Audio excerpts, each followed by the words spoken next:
Chan, those are real shoes, bruh. I don't know how that young man can wear them old man shoes. Man, P9000, bro. That's what You run like that, you wear whatever. He sure can. Gene, man, welcome to the show, man. Appreciate really excited about this. Probably ever since I made that draft tape that I was right about, by the way. I just want to tell everybody that I was right.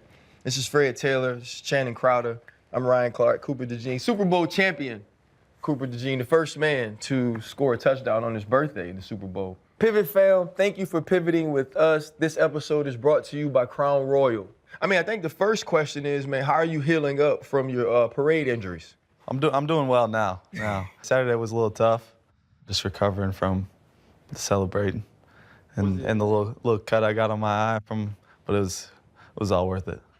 Was it more recovering from the beer can that cut your face or the beer cans that you drank? Probably the beer that I was drinking. Yeah. More so that than the can in my face. Has it hit you yet fully? Because this not normal. You walk in, start on with the top defense in the league, win the Super Bowl. Yeah. Just off bat, less than a year. Yeah, I mean, I don't think it has, to be honest. To me, it's just kind of like what I've been doing my whole life, like playing football, going out there and trying to do what I do. I feel like a lot of people are making it bigger than what I think it is, because to me, it's just football, like what I've been doing my whole life. So I just go out there and do my thing. I don't really think about, it's my first year, top defense in the league, all that stuff. It's just, to me, it's just ball, going out there and playing. I would say you're a rookie and just don't know any better, based on the statement. But winning the Super Bowl takes you to an entirely different upward tier, right? We've hung around this guy enough to know that you don't really feel it until you're done. And when I say that is because of the fraternity, right?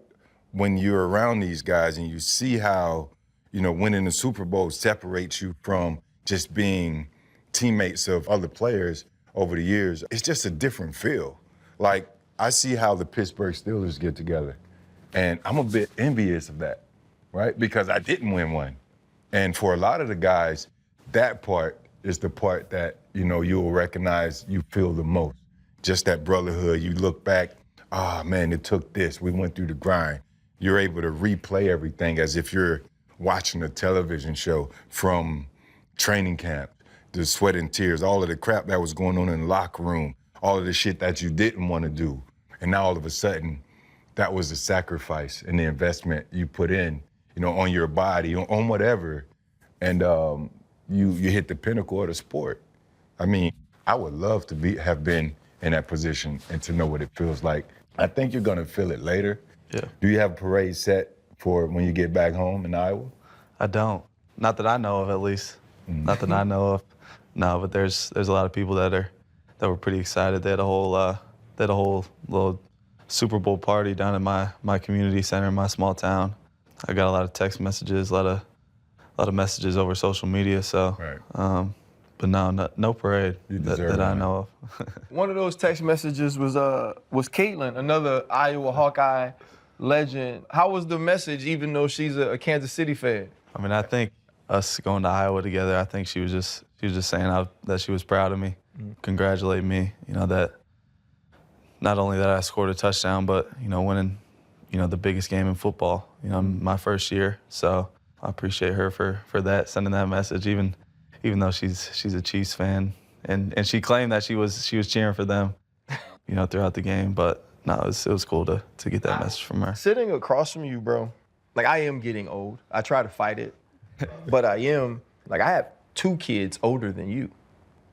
Because I was just recognizing that you turned 22 on the day of the Super Bowl, and I think that's just the level of maturity that you're showing and the way that you were able to play, able to adjust as a rookie, and then a little level of naivety, which is awesome, that you don't realize how big of an accomplishment and how big of a role you played in that accomplishment is. And I think you will eventually get to that point.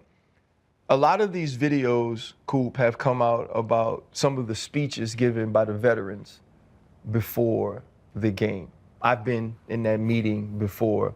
For you, what was it like for Jalen and Saquon and Chauncey and all those guys to get an opportunity to speak to the entire team and talk about what the Super Bowl moment meant to them before the game. It gave me chills, damn near made me emotional.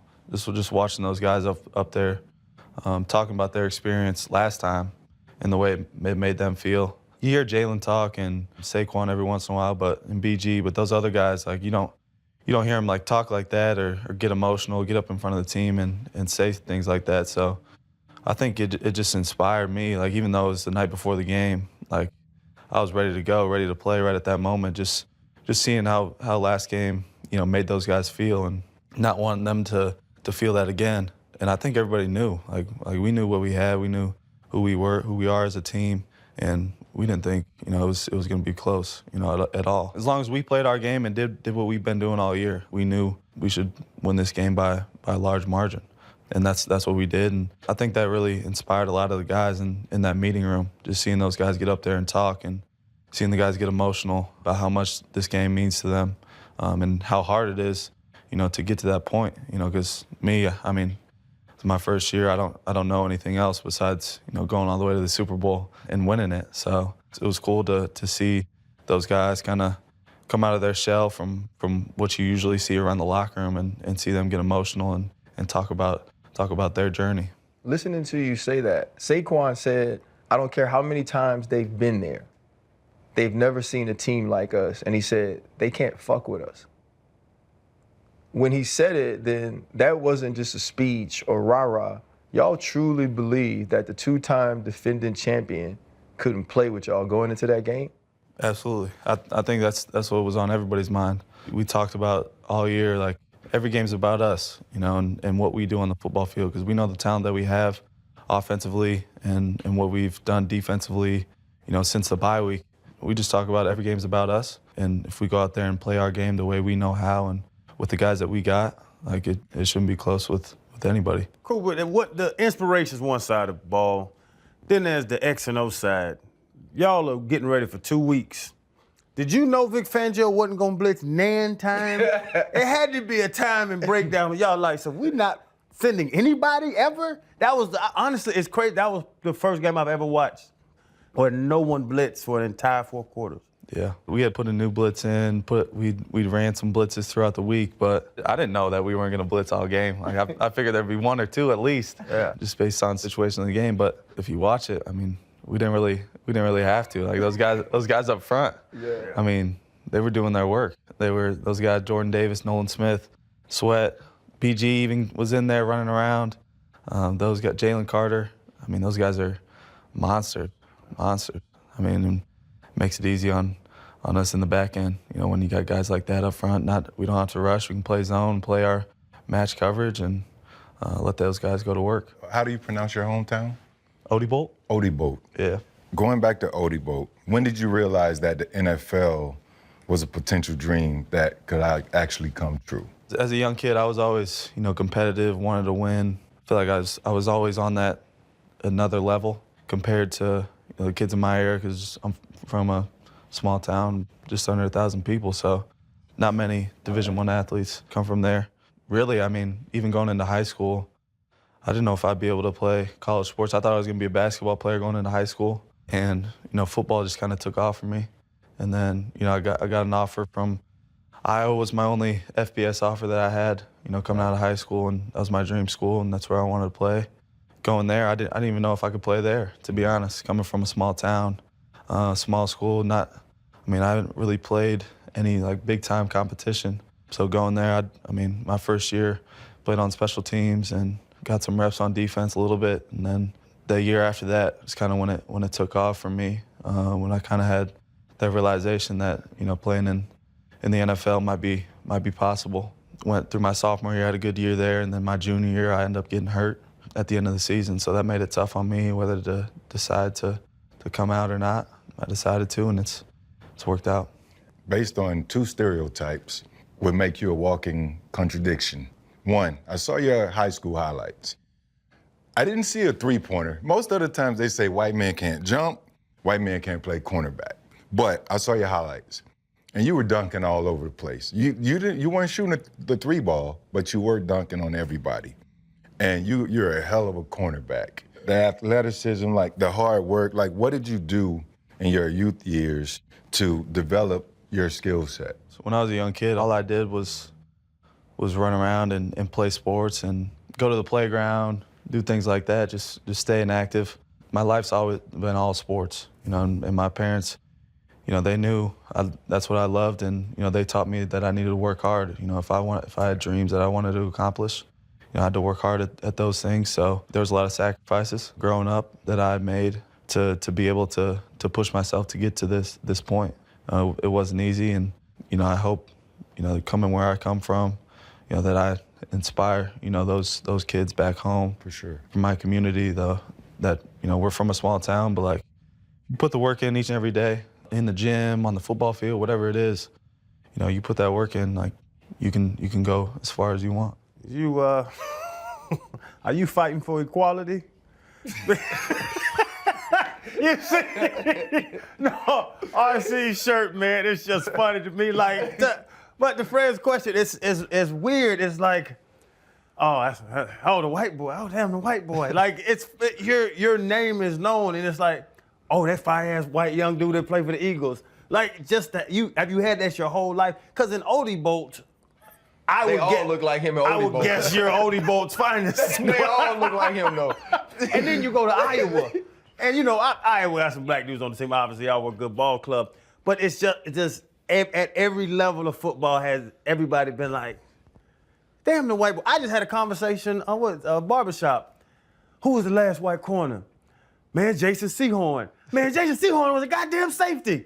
We sit and argue about you now. My kids know your name when I say we're doing. By the way, who that? Jason Sehorn, who was my teammate, Riley Moss, who went to Iowa, was the first white corner to get an interception since Jason Sehorn. Jason Sehorn is 73 years old. But you get tired of that. It's always, like, you're just not a great corner. And it usually goes the other way. That's why I laugh. Yeah. You're just not a great corner. You're a great white corner.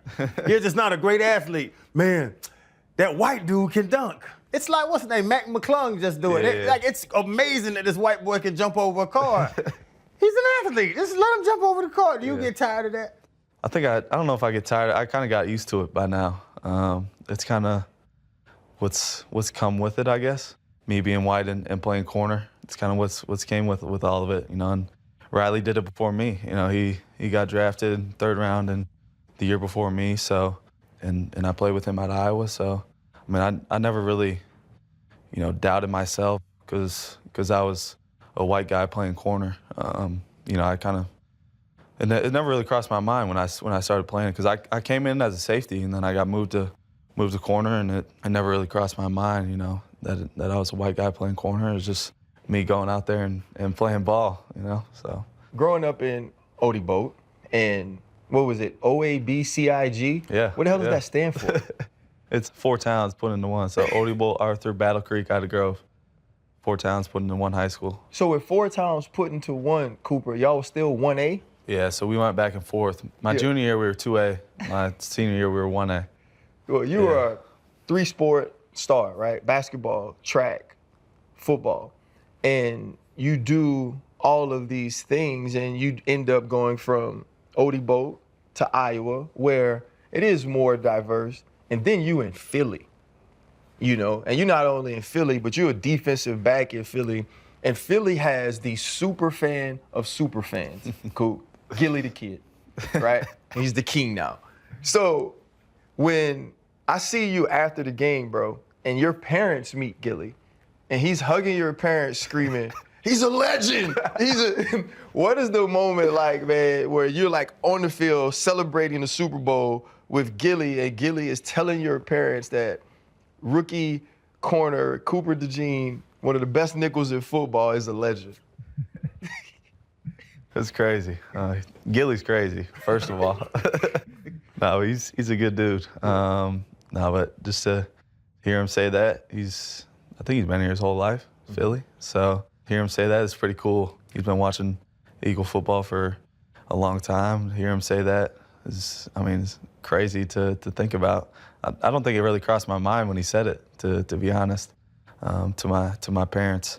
But it's, I mean, he even gave me the nickname the Caucasian cornerback. So that's That's cool too. I'll take that one. Fighting for your life.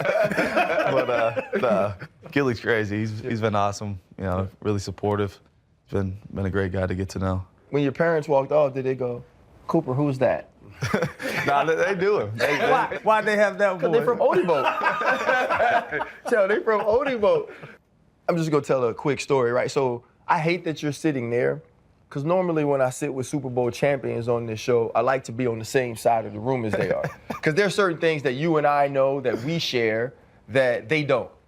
You know, they don't know what it's like to have 2 weeks to plan for the biggest game in the world, and even less to win it, you know. Only you and I share that. I already talked about this. What we don't share is I ain't getting no pick. Let me tell you about my interception story in the Super Bowl, cool? So, you know, you get 2 weeks, right? So every time we're playing the Packers, it's the second Super Bowl I'm in, every time Greg Jennings is at 3, he runs the seam, right? Because they expect it to be on the backer, especially if we too high. So I said, man, if we go too high and they 3-by-1 with Greg Jennings there, I'm going to lock the corner, I'm going to still hang in the half, and I'm going to go pick off this seam. So here it is, dog, 25-yard line. I said, oh, it's it. So I lock Ike Taylor, I hang, bro. I even open up this way first, so Aaron eyes me, and then he gets right to Greg Jennings. This is it. I already planned it. I had signed a little joint that said Disney World, you know what I mean? Because you got to sign it in case you get the MVP. I was like, this is it. I'm finna go 90 yards in the Super Bowl after a pick. We win. It's me. I'm at Disney World. Take the kids, everything. It's fire, right? So, man, I get over there, Coop. He throw it right over my hands, touchdown, catch it in front of Troy, right? So now I'm sick. Because now I know forever they're going to show that play, right? I wasn't even supposed to be there, though, Coop. This is me doing extra. So, man, next drive, they get a timeout. Man, Aaron Rodgers walking off the field, Coop, and go, 2-5. So I turned around, he go, right?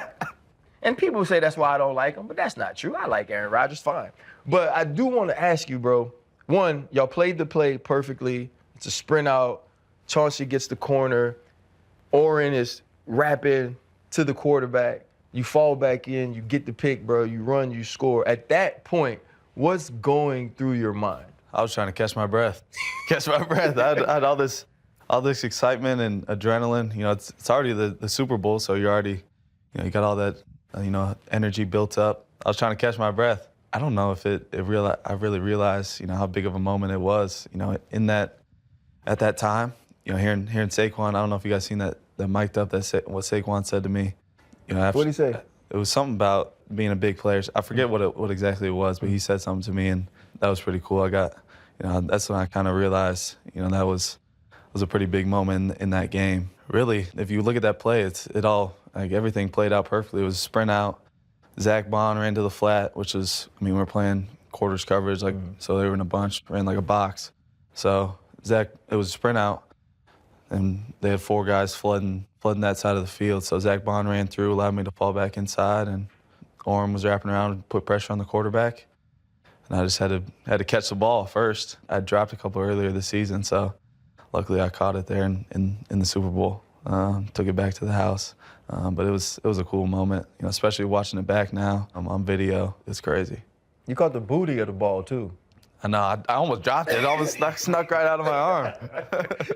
Snuck right out of my arm. Coop, you mentioned Saquon. I'm a huge fan of Saquon. And I wanted to ask you your welcome to the NFL moment, because you would arrive here to Philly, same year as Saquon, team full of stars. I mean, you look around, you have a team full of stars. But I want to go back to the mic'd up.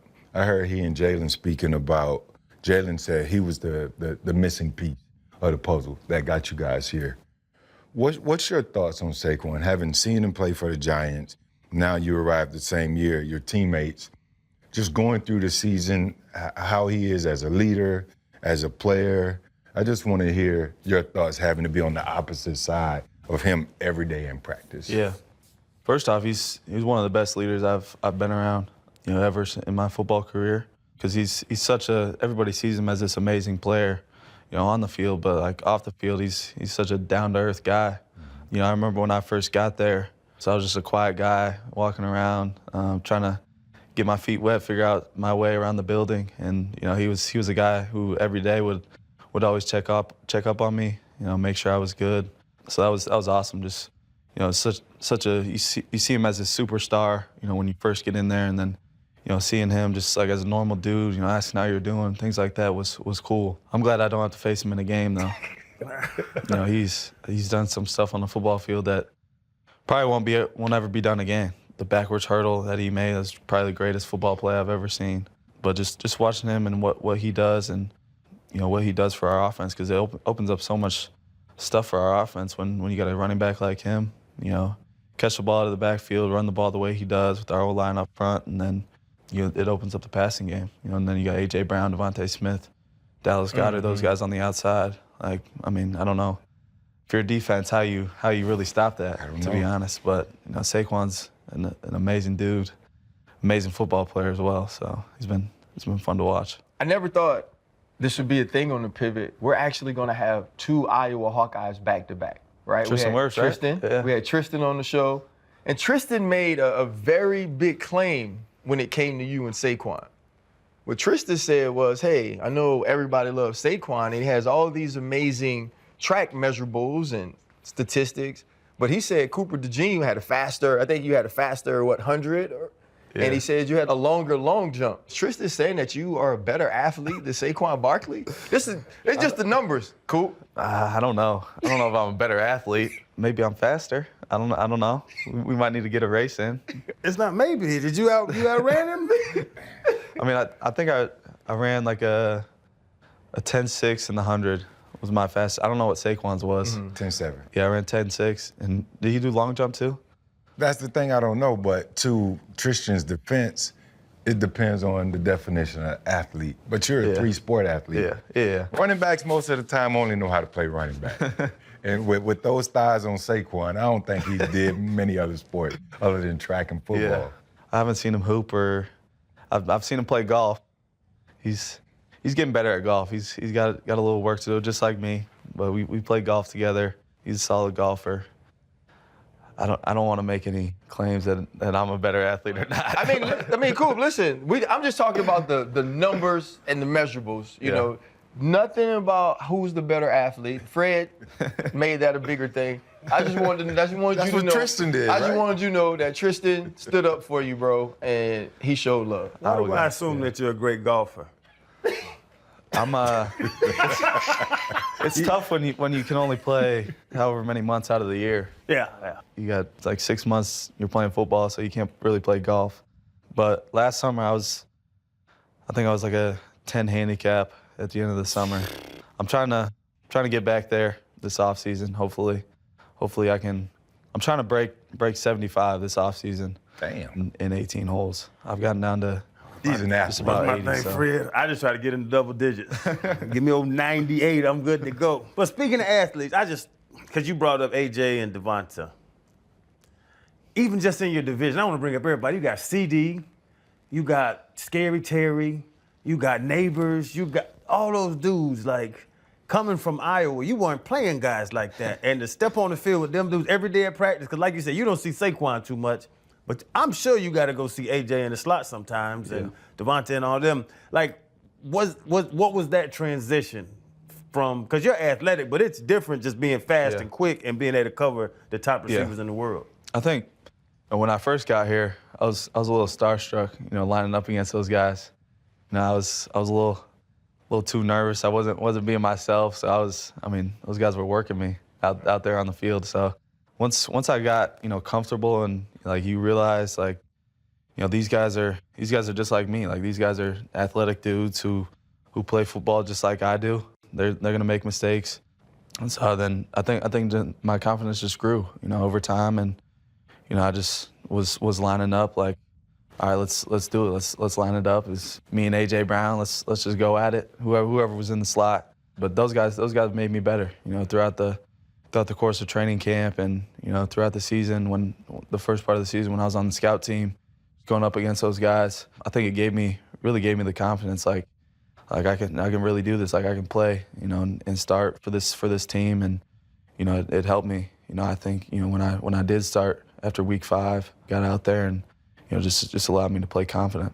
There's a clip, super intelligent football analyst works in the NFL that said during the bye week that I felt like the answer to all the slot problems in Philadelphia was already in the building. I could have been right, could have been wrong. Turns out I was extremely right.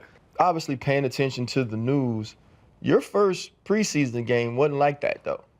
Hell no. Talk to me a little bit about, because you have the injury at Iowa, you hurt a hammy training, and then was it the last preseason game? Yeah. You played the last preseason game. It was ugly. And my draft predictions wasn't looking good, man. Talk a little bit about that game. Yeah, it was ugly. It was ugly. I mean, it was my first time back in a game since I broke my leg, and then I had the hammy. I mean, it was probably one of the worst games I've ever put on tape.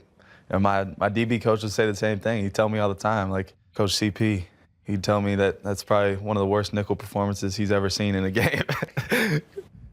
Just joking around. That's what he'd tell me. You know, ever since that, since I starting and you know, growing as a player. But yeah, it's crazy to watch that game and just to see how much I've grown, you know, over the past 20-some weeks, you know, throughout the season. And you know, going back, if I watched that game, I probably want to just shut it off right at the first play and not even watch it because it was ugly. But I mean, I just had to continue to grow, you know, and that's what I did. You know, I think sitting out those first 4 weeks probably helped me, you know, a lot. You know, just going up against those guys in practice, getting more comfortable in the defense, and just growing my confidence so I was ready for week 6.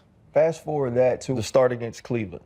How ready were you for that start? How confident were you that you could end up playing as well as you did that day and then continuing to get better to obviously the interception in the Super Bowl? So I think I was really confident. I think going through the first 4 weeks in practice, like just getting more comfortable in the defense, I think helped me a lot to be ready for that moment. I was confident going into that game, just waiting on my chance to get in there and try and make an impact on our defense. Kind of just kept growing over time, every single week since that game. You know, I feel like I've gotten better and better each week.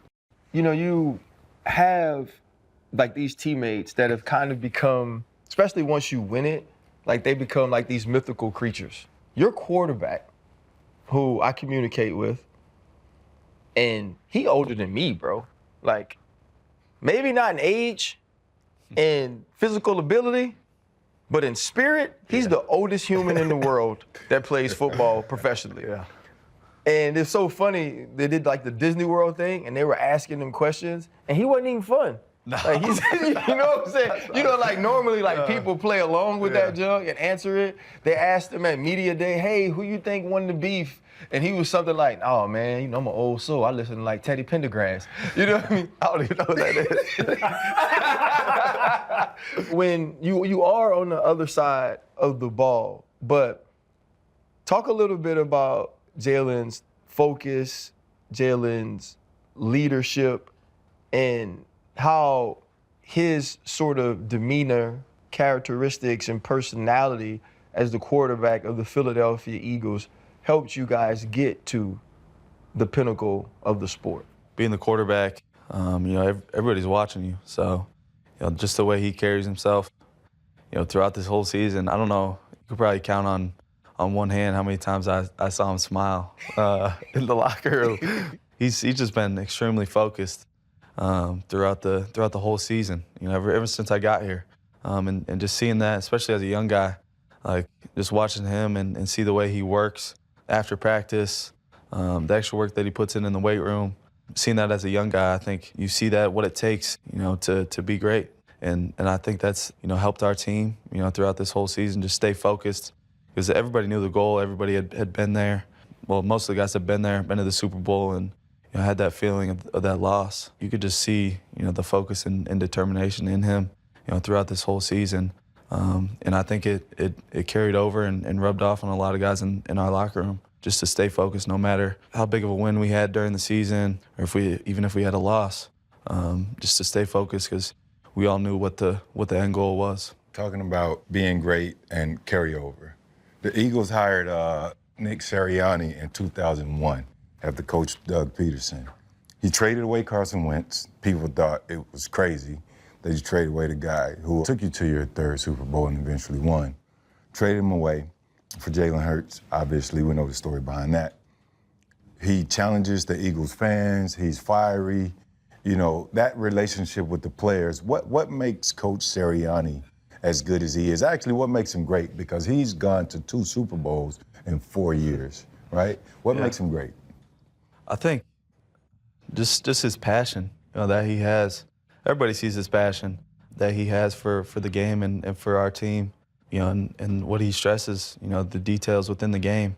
We sit in every single team meeting after every practice and go over the littlest details, whether it's ball handling, tucking the ball away, getting the wrist lock when you're carrying the ball, me catching punts, whatever it is, alignments, motion, different things like that, just going over those things. And I think that's really what makes our team great is our detail in everything that we do, and that's what he preaches and talks about every single meeting. There hasn't been a meeting that's gone by that he hasn't talked about those things. You add that on top of his passion for winning and for our team and for his willingness to get better. I think is what makes him such a great coach. And he makes our locker room fun. And he preaches, being able to connect. Because it's tough when you're in the NFL and everybody's got kids and families and everybody's going home, going their separate ways, and you're not really hanging out outside the building like you are in college, where you have your roommates who are on the football team. So really making it like a college environment, I think, within our locker room and our building has gone a long way for our team as well. Is there a nugget or anything that he shared with you personally that helped you, transition to the game or give you more confidence so you can go out there and be the player and person you are? I think really just what he talks about, it's about us. Like every game's about us as a team. I've never heard that from a coach.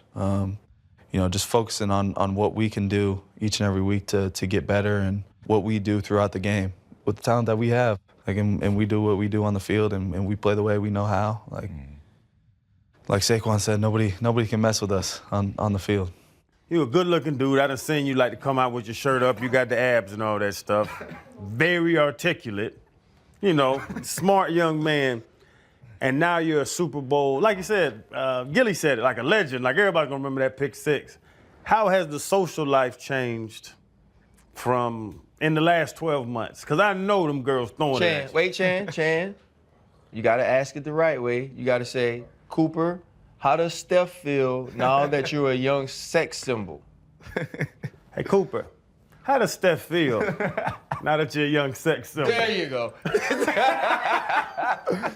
Yeah, she's been a trooper. She's been handling a lot, going through a lot, but she's been there every step of the way, been supporting me. I met her back in college, so she's been there for me, which I appreciate and I need. Throughout this crazy time, my phone's been blowing up, especially after the Super Bowl. It's almost hard to even go on my phone anymore, just because everything that's going on, getting tagged in a bunch of stuff and things like that. But no, she's been a trooper. She's been there for me, so I appreciate her for that. Because I always say I really enjoy the fortune of football. I didn't much like the fame. Yeah. Like everybody talking to you everywhere you go and all that stuff. Like now you're famous. I won't say overnight, but it's been a big transition. Like I said, when I told people why I'm flying to Philly, oh really? Like people sit up in their chair when they hear your name now. Yeah. So it has to be like you said, a tough transition. So your lady, your parents, I'm sure, Jason and Katie, they've been through, they're going through it with you. But yeah, man, that fame's a bitch sometimes. It's been tough a little bit. Just like going out and going places, and sometimes you just want to, enjoy your time, out and go do things that you want to do, with your people. But I understand that it's what comes with it. But there are those times where you just want to, sit back and relax and, with your people and, do things that normal humans do. That's what comes with it. So we'll come chill with you in Odie Boat. Yeah. Not going to Odie Boat. Hey, there's a reason we shot today. When I was talking to Kyle, I was like, when is he going to Iowa? So I was like, we got to catch him before he get there. I was like, I'm not catching them 4 flights to get there. Man, a river or a pond or something in Odie Boat? I don't know what you do there. There's a little creek That's about it. That's the whole town. Like Shannon kind of hit on it in a joking way. Obviously, when I watch you and Reed wear the shirt to the game, I just tweeted because I'm truly a huge fan of your game. I was like, man, I need to get one of those shirts. Dude drove it up to me at NFL Films on the Tuesday. I was like, hell yeah, I'll wear it. I mean, I didn't know we have this moment. We talked a little bit about you saying, I don't necessarily look at myself as a white corner. I'm just a corner, which you are, right? And I think when it comes to you getting paid, when it comes to you earning your position, all of those things are strictly based on your performance. Now, there's also an affinity that black people have for white people who do things that white people normally can't do, right? For instance, if you go to the party or the cookout or just a regular dance where black people are and you can really dance, we're gonna love you. Yeah. Period. It's how it works. If you can hoop, we're gonna love you, right? And so you do have like this thing that is different about you that makes you in some ways special without you even trying. When you guys decided that y'all were gonna wear this shirt, because your agent asked me a very interesting question. He goes, do you think it's too much? He's like, what is your thought on it? I say, my thought on it is like, our culture, love him for it because he can do something that not a lot of people that are like him do now. The game has changed. When you get on the mic and they go, Reed and Cooper, the exciting whites, and I can't remember which one of y'all was. It's like, hold on, wait a minute. Yeah. You know what I mean? What has it been like, though, to sort of be, one, identified, but also sort of become a folk legend based on the fact that you're a white dude from Odie Boat that can flat out play a position that folks like you don't normally get drafted to play anymore? It's been great. I've been getting a lot of love, and I appreciate that. Like me and Reed with those shirts, we had to ask a bunch of people to make sure it was all good because we didn't know how I would come across. But we got the okay and kind of blew up.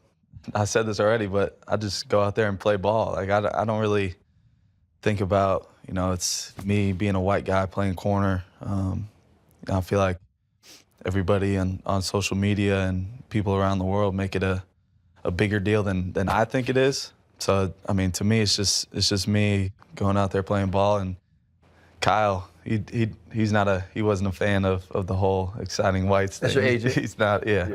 He's not, he wasn't really a fan of it, but it's kind of caught on a little bit. I just try to go out there and play ball, really. I mean, I don't know how to answer. What about that relationship with Reed, though? Yeah. Like, you guys do seem close. You are extremely quiet, and you do need people that can help bring you out. You mentioned Saquon.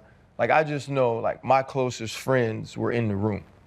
Ike Taylor, Troy Polamalu, Brian McFadden. Like, we all became family kind of before the rest of the team became family. Having, Reed around and being able to develop that closeness, how did that help you early on in transitioning from Iowa to Philly?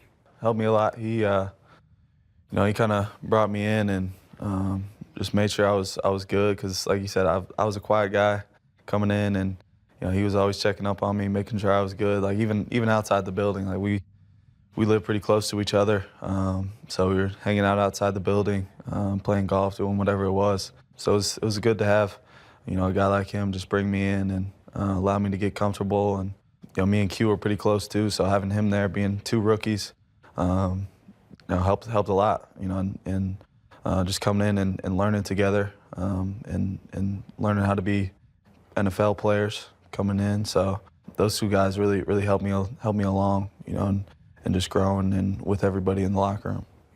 In the Air Tonight, Phil Collins, Lose Yourself, Eminem, and What More Can I Say, Jay-Z, was always the songs I chose to get me locked in. If I can pass you the aux cable or ask you to put your playlist on the radio for the locker room, what would be the top 3 songs that you play to get you locked in to get ready? Top 3 songs? On my pregame playlist, I There's a song called Good Day. I forget who it's by. Forrest, Yes. I listen to that. my favorite song. I listen to Piano Man by Billy Joel. Yeah. I listen to like relaxing music because so it kind of keeps me calmed down. Forrest and Billy Joel. Any side A in there? I listen to Long Journey and then Long Journey by Rod Wave. Those are probably Rod Wave, dope. my top 3 songs on my pregame playlist. Don't grab the aux cord then. Cause Jalen Carter gonna choke the hell out of you. His name, by the way, Chan, his name is Forrest Frank. Huh? His name is Forrest Frank. He's a Forrest gospel Frank singer. and Billy Joel Cyrus. Who Not is Billy these Joel people? Cyrus. It's Billy man. Ray Cyrus. That's Miley the Daddy. little crazy girl daddy. He just want to listen to Young Jeezy and somebody from Atlanta. He's not like Coach. Ain't no more playing After GA. that, I love that's his Hey, it. Troy. cool. If you have the aux, I would at least be singing with you, bro. That's my pregame playlist. So I could go anywhere. I could go country. I could go hip hop. Whatever you need. I got it. Why you trying to pigeonhole my dog into a box, man? We talk about just that moment. You yell Forrest. He That's his brings name, up Forrest Frank. Billy Joel Cyrus. I don't know these people. So I want to ask you a question though about fashion. So I think this is my opinion. I think Devontae's the best dressed person on your team. Devontae Smith, game day. Yeah. Right? I think he's clean. What I loved about what you did for the Super Bowl was you wore your high school letterman, and on your cleats, it had your area code. And then there's an arrow pointed to the Philadelphia area code. Yeah. I thought it was really cool because it's like the small town kid who still behaves in that way, but plays this big game, is now on the biggest stage representing where he's from. Why was it important to you to make sure your hometown was represented on what was the most important life of your athletic career? Yeah, I take a lot of pride in where I come from. So being a small town kid, I take a lot of pride in that.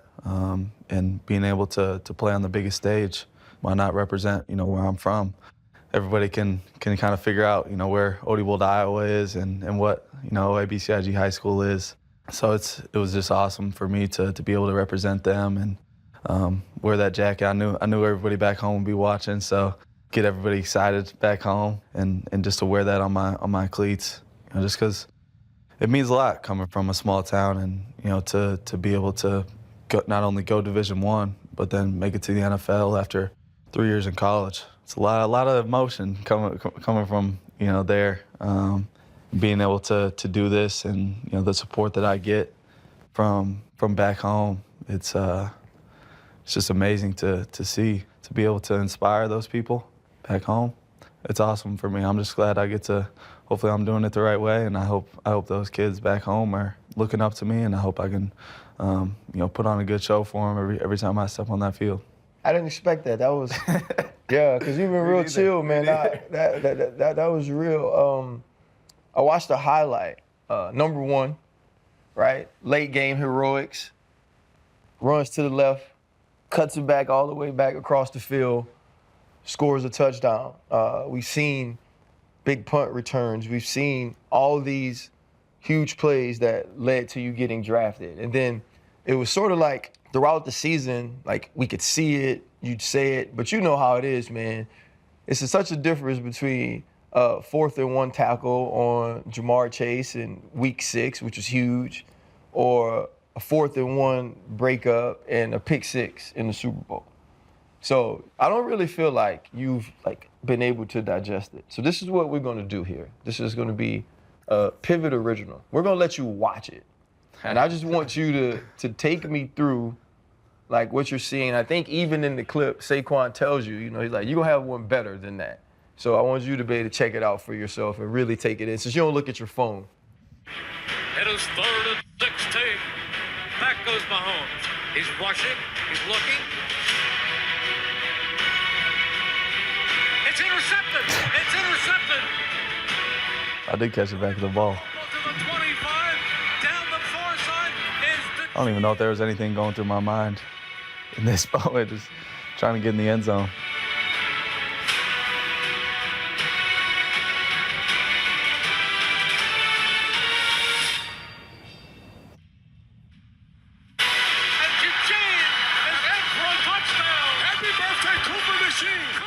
didn't have any celebration. It was kind of a weak celebration after. I was just running around. I didn't know what to do. I wish I had a better celebration than what I did, because that would have been. Me and Q had one planned, and we had talked about it, but. What was it? We were gonna do the Shawn Michaels Sweet Chin Music celebration at the end, because we've been doing.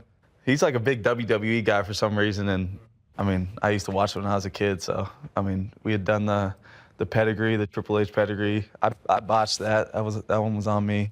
We were gonna try and get back with the Sweet Chin Music, but I was just running around like. Have you ever seen Nick Sirianni's reaction to that? Yeah. That was pretty cool to see too. Yeah. Seeing how excited he was, his facial expressions after the play, it was awesome. Hey, Coop, I'm curious. Your greatest moment since, I guess, hearing your name called on draft day to, throughout the season, maybe a moment in the locker room, a moment in the playoff, maybe the pick six, maybe the confetti, maybe the parade. I don't know. What's your greatest moment in the past year? One of my favorite moments was after the Super Bowl. My parents were down on the field with me, and we were up on the stage taking pictures and stuff. My dad had said to me, because on draft night I was disappointed not going first round. That's where I thought I was going to go. Then dropping to the second round, but ended up in Philadelphia. And he said to me after the Super Bowl, when the confetti's coming down, just think about how disappointed you were on draft night, and now here you are in the Super Bowl, and you got a pick six, and you're a Super Bowl champion. So that was a pretty cool moment for me, just hearing that from him, and also someone took a video of him when I got my pick six, his reaction, because my dad is always like a humble, preaching me to be humble and never really. He'd tell me good job, good game, all that stuff. But I'd never seen him get that excited about a play that I made before. So seeing that video was pretty cool too. There's a fable called Maybe So, Maybe Not. We'll see. When things happen in the moment, you don't really understand it. And eventually, at some point down the road, it hits you, and that was one of those moments. Absolutely. So I guess to end it then, that would be my question. Would you trade being drafted in the first round? No, I wouldn't. No. There you go. Not to give up a Super Bowl, no. I love what you said about representing a small town and being from a small town and hoping to inspire. I think we all have dreams and aspirations. Freddie T was a top 10 pick. Chan was All-American, twice over, drafted. I was an undrafted dude. And so my dreams looked so much different than I think other people's dreams. I was kind of like, man, I just want to make the team. I want to be a special team starter. I want to start, and I had all these goals and dreams that changed. In your wildest dreams, could you ever have imagined the kid in Odebo that walked into, OAB CIG as a freshman hooper would have, at the age of 22, accomplish what you just finished accomplishing this year? No, I mean, if you would have told me that back in high school, I would have thought you were crazy. I mean, all I wanted to do was to play in college, play a sport in college. I didn't know what it was. I wanted to just be able to continue to play sports at the next level. Never really, I had a dream of playing professionally, but I didn't know if it was possible coming from a small town, and I didn't know if I'd be able to go Division I, play at that level. I would have thought you were crazy if you told me that.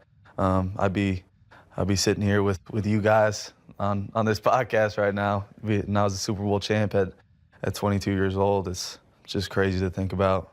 God works in mysterious ways, and he has a plan for me. I'm gonna continue to follow that and follow him. So. Hopefully we can get back to work here soon and try and chase another one. Man, I love that. Did you have a neighbor named Travis Barnes? He was the head of recruiting. He said that you had a neighbor that told him, you have to watch this Cooper DeJean kid when he was a freshman. And when you signed, what was it, 2021? Yeah. Yep. He actually, the guy from Iowa, I can't remember his first name. I think it was Travis. Yeah, he apologized. He apologized to your neighbor because he said he was right. You know what I mean? You did end up being all the things that he thought you could be. Yeah. And so, man, like, congratulations. Thank you. It's an amazing accomplishment to win a Super Bowl. But I think you already know the work just started. Mm-hmm. Enjoy it, have some fun, play some golf, enjoy Adi boat while you can. But more will be expected of you the next year. Absolutely. Man, we just appreciate you taking the time to sit with us, you know, during such a busy time in life. Appreciate you guys. Appreciate you, Appreciate bro. it. Yeah, and I bet you can buy a big-ass house in Oldie, can't you? Good to meet you, brother. Cool. Big fan. Cool, when'd bro. you start Much dunking? respect. 6. When I was a freshman in high school. You was a freshman? Yeah. Yeah. Big So as fuck, too. once you learned how to dunk, you was like F shooting it, huh? I can still shoot a little. No, bit they've been having I a can still lot shoot of a little highlights. bit. I ain't seen you shoot I a can jumper. shoot it. That's what I was talking about, the J, right? Yeah, I ain't seen you shoot what's your a measurables, jumper, Coop? dog. There he is. What's going on? What's going on? What up, man? Oh, man. What up, baby? How you I good, knew you were gonna have something. I didn't know you right. What up, boy? What's up? What's good, man? Good to see you. Good to see you, man. Back at the crib. Yeah. I have a question. How difficult is it to not get to go play golf every week? You know what? That's a great question. I would say typically it's damn near impossible. But at this point, like every year, when I start getting into football like mine, like when I get out of the season, I'm so ready to decompress and drop, like, especially what I've been dealing with. But usually I'm like ready to jump straight into golf. And then once I get to that, I'm like not trying to look at no tape. I don't want to do nothing. Right. And then once I get in football mode, I'm not even like, I don't even feel the itch at all to go golf no more, bro. It's weird. It's like a scientific thing that happened with my body. And I just don't even really trip off golfing like The that. voice you hear, the face you see is Devontae Adams. To me, future Hall of Famer, Los Angeles Rams now, wide receiver. This is Fred Taylor. This is Channing Crowder. I'm Ryan Clark. Pivot fam, thank y'all for pivoting with us on the training camp tour. Man, you know, I got an opportunity to chop it up with you this offseason. And the one thing that stood out for me was your excitement. Mm-hmm. And part of that was an opportunity to work with Sean McVay. I just talked to him on the field. I can tell you the feeling is mutual. What is it, Tay, that excites you so much about this opportunity here with Coach McVay? Just knowing what he's about. And I think we're backing it up. Just having, anytime you go against somebody enough, I think you develop a certain level of respect, whether it's another player, you know, somebody on the staff over there or whatever. You begin to develop a little bit of a respect or disrespect, depending on the situation. But I think in our case, I had just admired the way he functioned. And I heard so many different things about, you know, there's certain guys, like when I figure out what movie I want to go watch, like I trust certain opinions based off of who I'm talking to, or what we talking about. And there was a lot of people that I value their opinion a lot, and they had nothing but amazing things to say about him. And then you go around, you know, and then the idea of coming here started kind of buzzing. I mentioned it to a few people and talked to a couple of ex-players or, you know, current players, and it was just the same. It was a uniform feeling about him across the board. And I don't know if I've ever come across another person where it was that type of uniformity in relation to how they deal with people, the respect that they give, the respect that they get, you know, from everybody on the outside. So it was really a no-brainer, man. And then you look at obviously the football part. I mean, he's been a mastermind, you know, winning the Super Bowl. I mean, that's only a piece of it, but there's just so many things that you could really go down the list and say this makes sense. And I think we gel together. You cut into about 3 of my questions. You said all I've been going through. Because I had Vegas to New York to this. What you been going through? At the end of the day, I speak because people take the way I speak on my situation. Again, I say my situation because it's my own experience, which I would think that I'm at liberty to speak on freely. But that's not always the case, which I understand. Like, I get the Raiders fans, you know, feeling some type of way. You know, the Jets, I feel like it hasn't been as much sourness from them. Obviously, it was a lot shorter stint out there and went to go try it with Aaron, but just having not had the success that I became accustomed to in Green Bay, winning games, that type of feeling that comes with winning games, I didn't really have that for the last few years, and that starts to mess with your mental. And, you know, when you've been in this game for a long time like I have, I mean, I'm going on year 12, the money isn't what motivates me to play this game. You know, it's not all the things that you may have thought mattered to you. You know, money definitely matters in general, but in terms of continuing a 10+ year career, I mean, I could call it right now if it was just about bread. We good on that.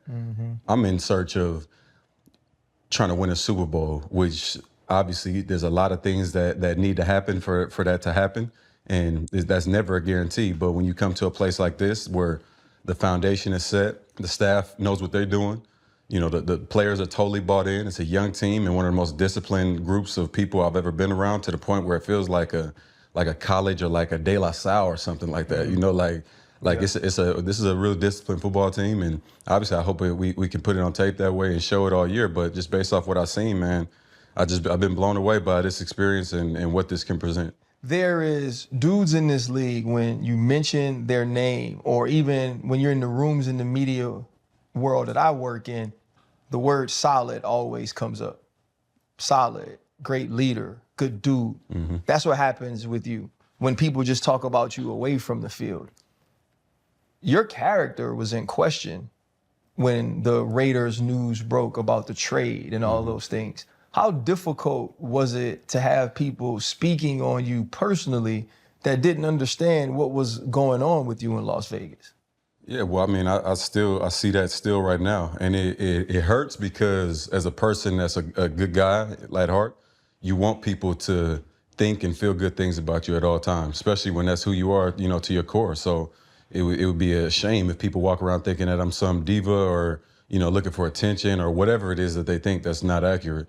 So it does bother me to a certain extent, but I got to this point in my life by not caring truly what people think about me and not letting that, you know, have any bearing on how I move forward. So again, I'll love if you think good things, but if you can't take a deep enough dive and be realistic enough with even the small amounts of evidence you have about my situation, if you can't take that and make sense of it, why I feel the way I do, or I made the decisions I made, or, you know, certain calls were made, then that's not the opinion that I care about anyway. You know, like at the end of the day, like if I'm making really bad decisions out there and you got people out here talking bad about me, well then, you know, they justified in feeling these ways. So, you know, at the end of the day, I'm not gonna walk around, you know, with my arms crossed, pissed off at them, because I'm making those decisions.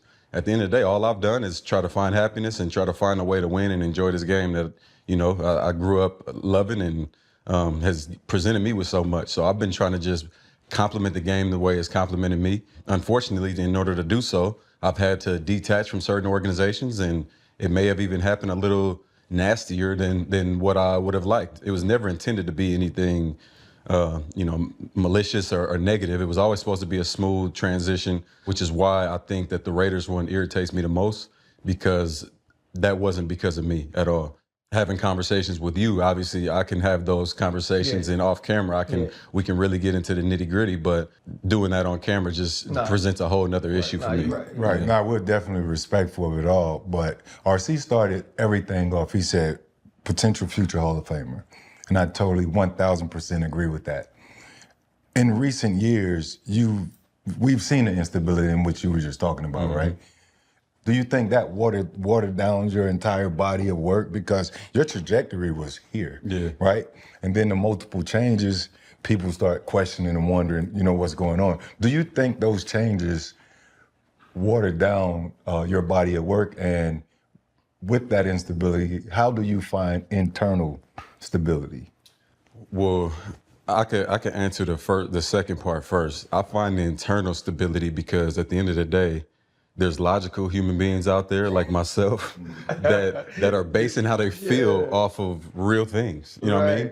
And when you sit down and I've mentioned this before, I think I talked about it with Shannon on his show, where I said, I would personally love to invest to get this going, where I put however much money we need to put to this, where the fans, everybody on the outside can almost see the way that I'm operating, the way we are operating in the league day in and day out. And then choose your favorite player from there. See how he works, see how he go and abuse players, you know, every single time he get out there. Like, we're not picking and choosing, we putting in real work, which is what has led to the success and why it's grown. And it went from being, you know, young Devontae getting in the league, you know, to this point where, you know, y'all are making, you know, statements like that. It's not by accident. And the reality is, regardless of what the circumstances have been for the past few years, 1-7 has still put it on tape regardless. last year was, you know, a really, really weird year. But that was 1,100 yards in 8 tugs, missing a month and switching teams. Hey, they get people paid big money too. Yeah. That play 17 games. That right there, if you play 17 games with that average, the average person, I mean, that's a breakout year. But now it's Devontae, so now he's on the decline and he's not in his prime. It's all this other shit that is not real. You know what I mean? So again, you can't let emotion trump the work and the body. And I'm not even trying to go off the body. I'm talking about what's happening today. Mm-hmm. Like what's about to happen in an hour when we get out there on that field. Like that type of work, that type of confidence, because that's the way that I prepare. And I vow to only put a certain type of product on tape. So when you go really watch the film, whether that's in practice, like I said, if the world was to be able to just, you know, have a bird's eye view of what I'm doing, they would see that and hopefully respect it if they got any sense. And I'm gonna continue to do that as long as I'm playing. Right. And the moment that I can't go out there, this is how I truly feel. The moment that I cannot go out there and decide when I'm gonna impose my will on somebody, I won't be playing no more, because my pride, like you talk about pride, like my pride too is I got too much of it to get out there and just have somebody putting their hands on me, like, and it's because it was just a one-off. Like if that's what's happening to me, then just tell me, hey Tay, go and tap my shoulder, get up out here. Turn on the tape is what he's translating. You sound like me. Just turn on the goddamn tape. That's why these people recording, bro. Yeah, they record. That's what my receiver coach, sorry to cut you off, Edgar Bennett. If somebody get out there tripping on tape, they be like, I don't know why this boy acting like they ain't recording. Everything is filmed, bro. It's not one play that I have in my career that you can't go look up. Yeah. And the same all last year, same thing. It was put on tape. Bad circumstances, a lot of lost games in the last 3 years, but it's been a lot of production, and I stand on that. I say the list. I ain't a big list guy. Mm-hmm. But you creeping down that list. 32 years old, okay. 12th year. Now let me ask you this: how many times have those lists? So the first time I wasn't on the list and then I was on it. How did I get on that list? Bowling. Did them not have me on it have a bearing on how I went out and played and was able to affect the game? No. Not at all, and it will never. And that's the type of dude that I am right now. You could tell me you think I'm a horrible father. I'm not gonna go home and beat my kids. You know what I'm saying? Like, or be an amazing dad. I gotta put the action to do whatever it is that to get that accomplished. Yeah. So that's really all that. Like that's all that drives me is me. I'm chasing myself. I'm not worried about no lists. I'm not worried. I've been on the top of them. I've been off of them. I think I was 112 out of 116 on them PFF lists my second year in the league. And then I was one for however many years straight from there. Yeah. So like that ain't gonna make me go ball, and it ain't gonna make me suck out there either. So. But when you see them puppies though, them Jamars and them Jettas and them, I'm rooting for them. I'm rooting for them. At the end of the day, I'm so secure. You know what? The most secure human being that I can think of on the TV media side, this man right here. Mm-hmm. I feel like we connect because of certain qualities like that. Like that's how I feel like I am in real life. You can say whatever you want. You can even come for me. That don't mean it's gonna get to me. You know what I'm saying? Line it up. Line it up. Well, not wasn't even saying that. I'm talking about you could be, you or SVP, whoever could say whatever. That ain't gonna have nothing to do with how I move and go about my business at the end of the day. Tay, what I love is before we got cool and got a chance to sit down with you the first time, like you don't really know a person, right? You could see him talk. We had messaged back and forth, texted a little bit. And then when I got around you, I was like, oh, he just like me. Like, he like us, I get it. And I watched you be quiet. I watched film where you beat doubles and the ball doesn't come to you. I watched plays where you could affect the game, but there's just an impossibility of you getting that opportunity. And I watched the scoreboard in those games. After the game, though, I didn't hear things like, I got to get out of here. I didn't hear things like, they're not getting me the ball. But how frustrating is it to know you're still that Devontae and it'd be an impossibility for you to show the world? That's a fantastic question, and I'll answer that by saying this. That's the main reason why I felt like I needed to leave the Raiders.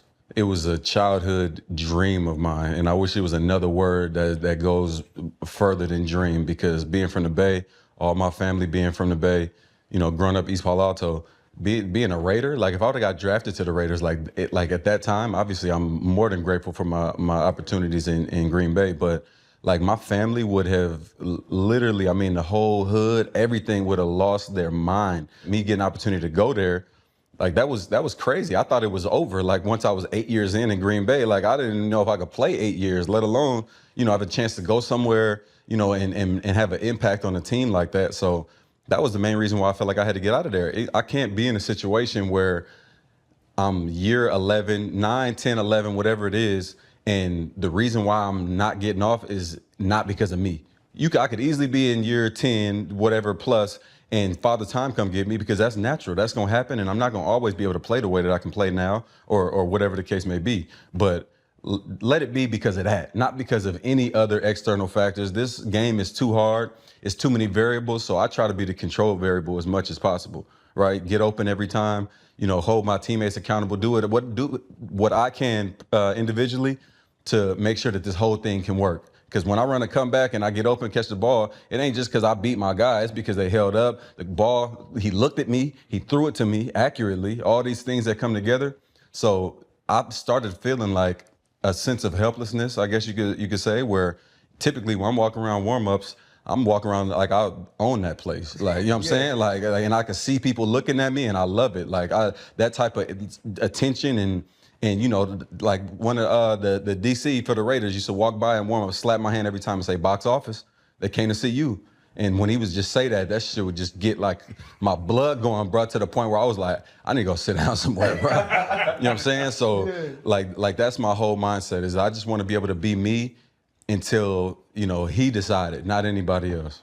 I love it. Channing mentioned a decline on the list, but all I see is an incline. You last year against my old team, you hit 100 career touchdowns. Everybody always do stuff against my team, by the way. But you're climbing up that list, top 10 all time. You and Mike, you guys are racing to the front. How did that feel to eclipse that mark? And you know, where do you go from here? Well, I ain't gonna lie, I was salty he beat me to it. I was aware of where we were, and I think I was like one above him. Yeah. And then I missed him 3 games, and I was sitting here watching him every game, and this fool just started coming, just getting him. I'm like, damn.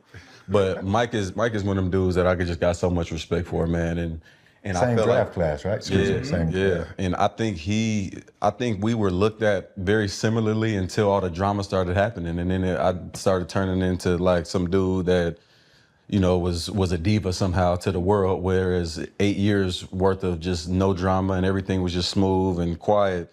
And then, you know, the things that happened, life happened, the league happened to us, and we had to roll with the punches from there. But yeah, it's an awesome thing. Anytime you can be mentioned with the greats, and anytime you look at a list and you recognize every name around you, and those people got jackets on, like that's an amazing feeling. So it allows you to kind of appreciate where you at, but you know, I'm trying to get to 200, even though we ain't gonna get there, but we got it on mind. But he said we sit down with you, you know, saying a couple years ago, and we kind, you know, what I'm saying you see a dude, you vibe with a dude, and you cool, you ain't no diva at all. I know some goddamn divas now. You ain't no diva at all, but through everything you were quiet. Yeah.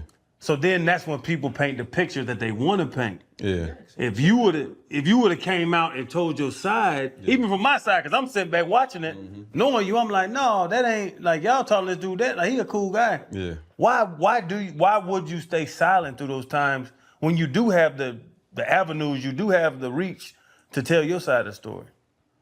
I personally am not somebody that's looking for validation. So like I say, at the end of the day, I do want you to think good things, but if you're not logical enough to see the things that are glaring, in my opinion, I'm not gonna sit here and just hold a press conference to, you know, apologize and explain. Like, at the end of the day, it's my life. It ain't hurting nobody around me or in the world. All the people that got an issue with what's going on and the moves I've had to make, those people have no saying and they have no skin in the game. So at the end of the day, like, why would I explain to you? I explain to my people. All my people know what, you know, all the reasoning that is going into what I've done. But as far as getting on TV or standing in front of the podium and explaining that, like I'd rather get on here and explain it with y'all and talk about that type of stuff because this is my environment for that, you know. But get on ESPN and trying to tell people that, you know, this and that, like that's not really my style.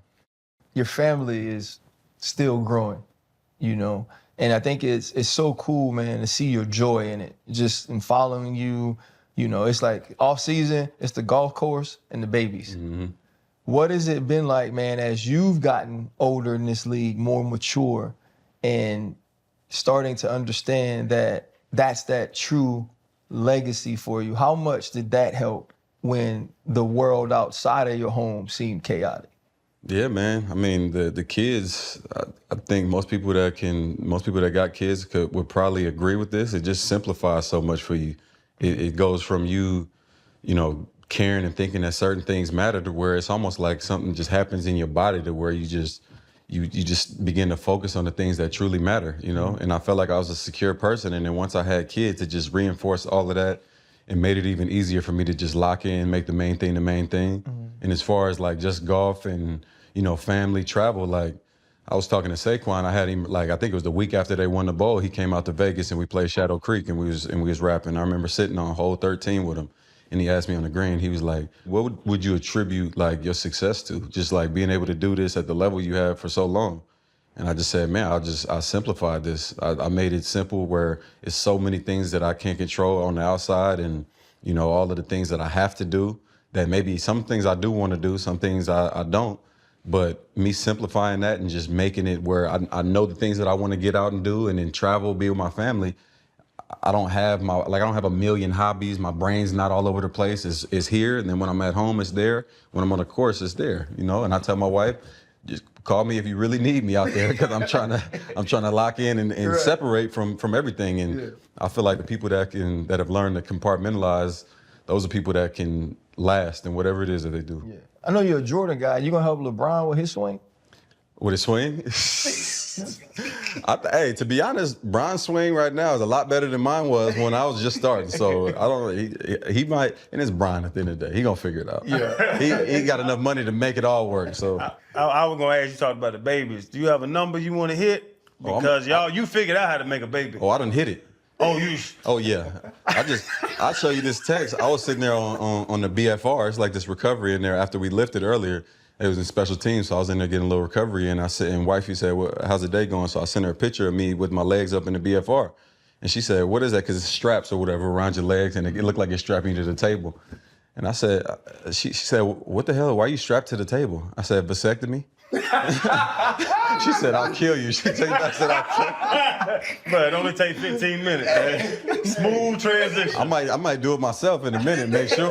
Hey, you can join the club, you ain't gotta say nothing. You gotta be like, man, I don't know what's wrong. I don't know. Like it's been happening, but it ain't happening. But yeah, that's part of it. Hey, I asked the guys yesterday when we were driving in the car, going, making our trip to our next team. Mm-hmm. So I asked the guys yesterday, 3 players that they have a bias towards for this season that they want to see do absolutely phenomenal. And 1 player, kind of like their sneaky link, one player that they want to see do well. And their sneaky link was Aaron Rodgers.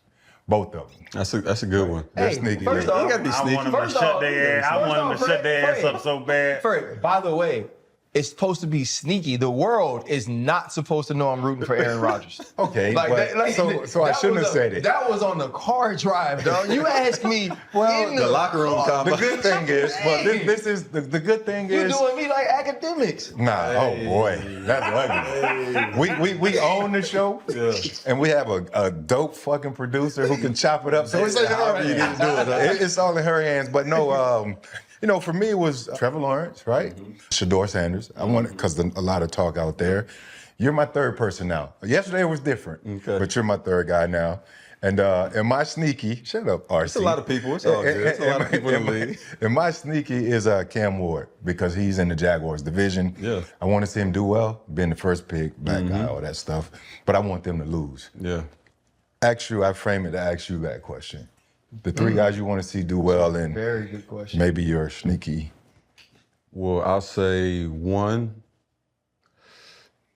Travis Hunter. I want to see Travis Hunter do his thing because he got a lot just going on. He's been in the media a lot, whether it's personal life or whatever. And it seemed like, I mean, he's just so young at the end of the day. We forget, like, you see these dudes making money now and on TV and damn near more celebrity than some NFL players. Right. But he's somebody that I don't know if he was really ready to deal with all of that attention that came his way because it got a little negative, not on by his fault at all. So I didn't really like that. So I would say him. And that's not a sneaky one. That's one that I love to see him going ball, whether it's offense or defense. Yeah, I'm gonna link up in London this year. We played him in London, huh? Mm-hmm. Okay, just not that game. Number 2, sake of time, I'm gonna throw Aaron in there right now. Just I don't want to.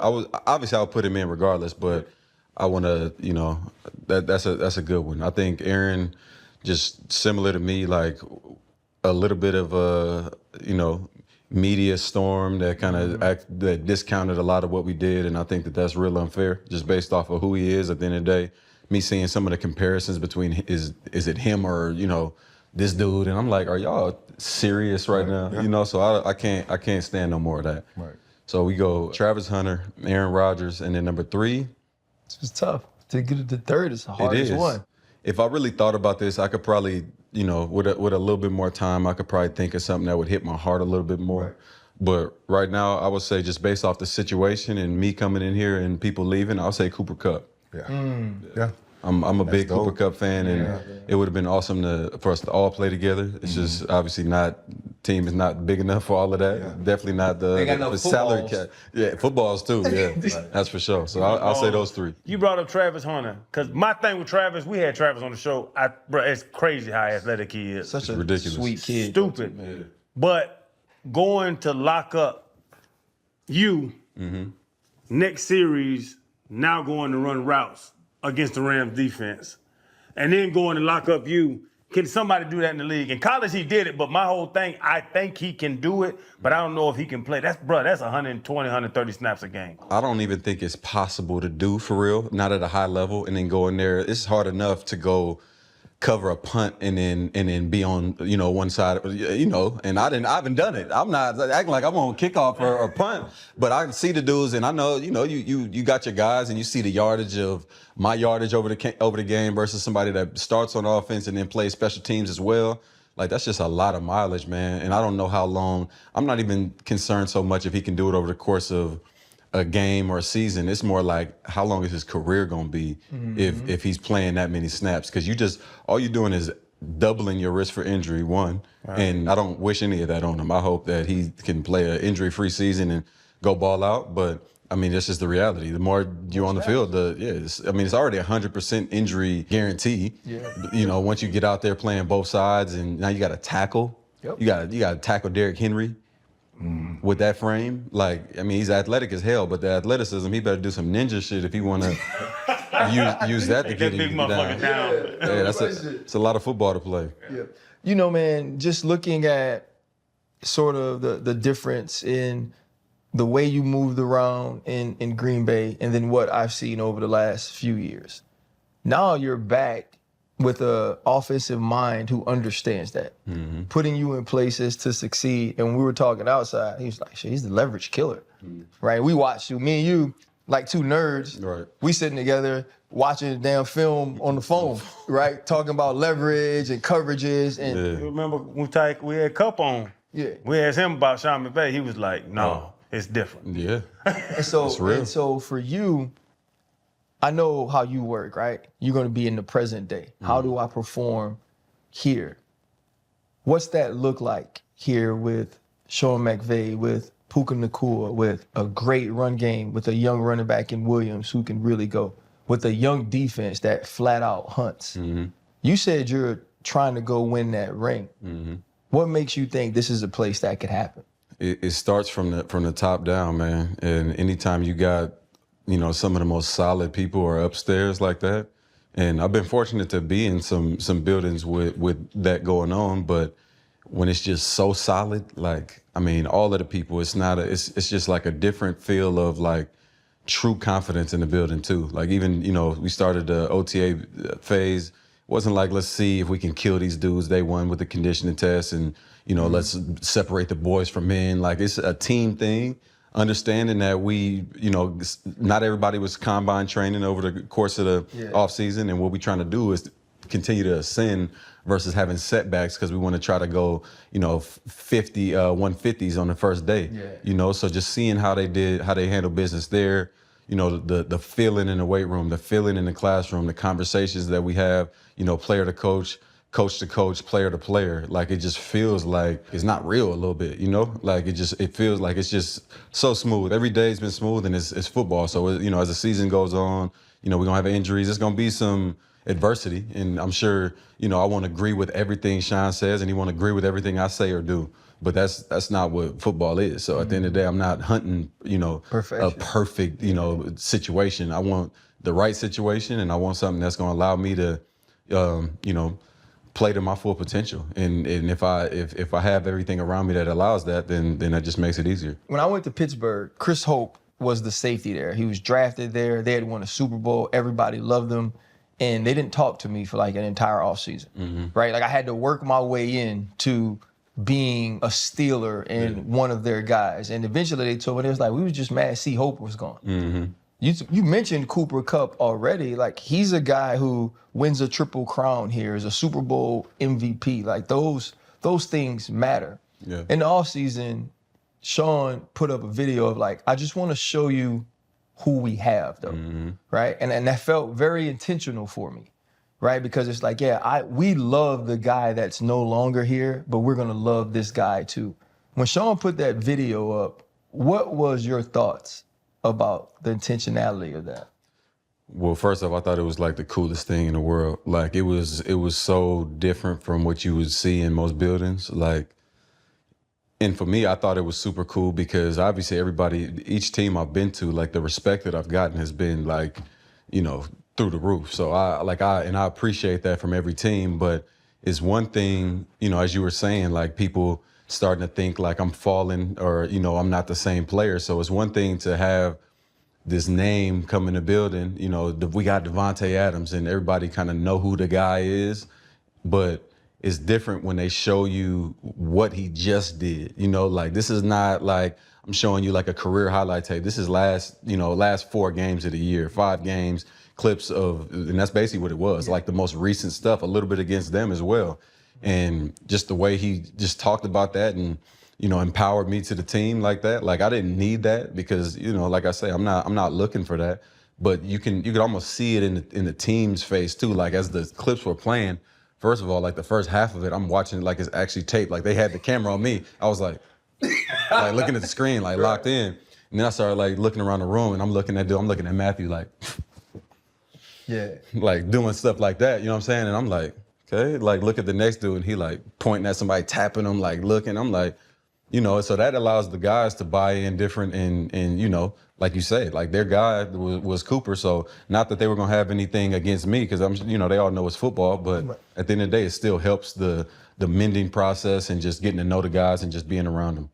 I mean, here it goes again, bruh. The training camp tour. We're in one city this day, another city the next, and somehow we got to get these things shipped out. So you got to know, like, life can be chaotic, but in the chaos, there's someone like ShipStation for you. Because you know what? When life is going crazy, if you're in charge of order fulfillment for e-commerce, ShipStation can keep your day-to-day calm. E-commerce is where it's going. Everybody's want to do that. ShipStation got you. Print labels, make it easy. We do it all the time. We do it as businesses, and that's where it is. And ShipStation has now figured out a way to make everything easier. We're always on the road, so it allows us to go out during this training camp tour and just do our thing, man, so we can just create great content for you guys. ShipStation does the rest for us. Hey, man, you know how it is with the pivot. We always have to ship something, and we're lucky to have ShipStation to simplify everything and help us with all of our shipping needs. Yeah, you're talking about simplifying it, man. I've watched our team with the click of a button create labels, and that was done.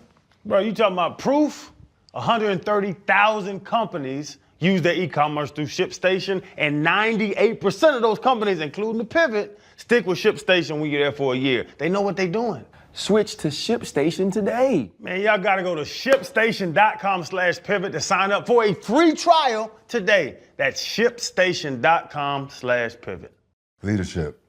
Do you wait to things get intense to say, look, I'm a leader, this is who I've been, or did that automatically follow you in the building? No, I mean, it's right out the gate, to be honest. Like, I'm not coming in screaming and just doing a whole lot of talking, but it starts with leading by example, obviously. So I come in and I try to, I don't know if you've seen Puka talking about the other day, him asking me to go and lead the drills. When I come in, like, I had more of like a reserved, as far as how I would assert myself, like physically, like coming in, I'm not gonna bump people out of line and do all this. So I let him lead the drills all throughout OTAs, and organically, if he was, in a different spot or whatever, I step up there.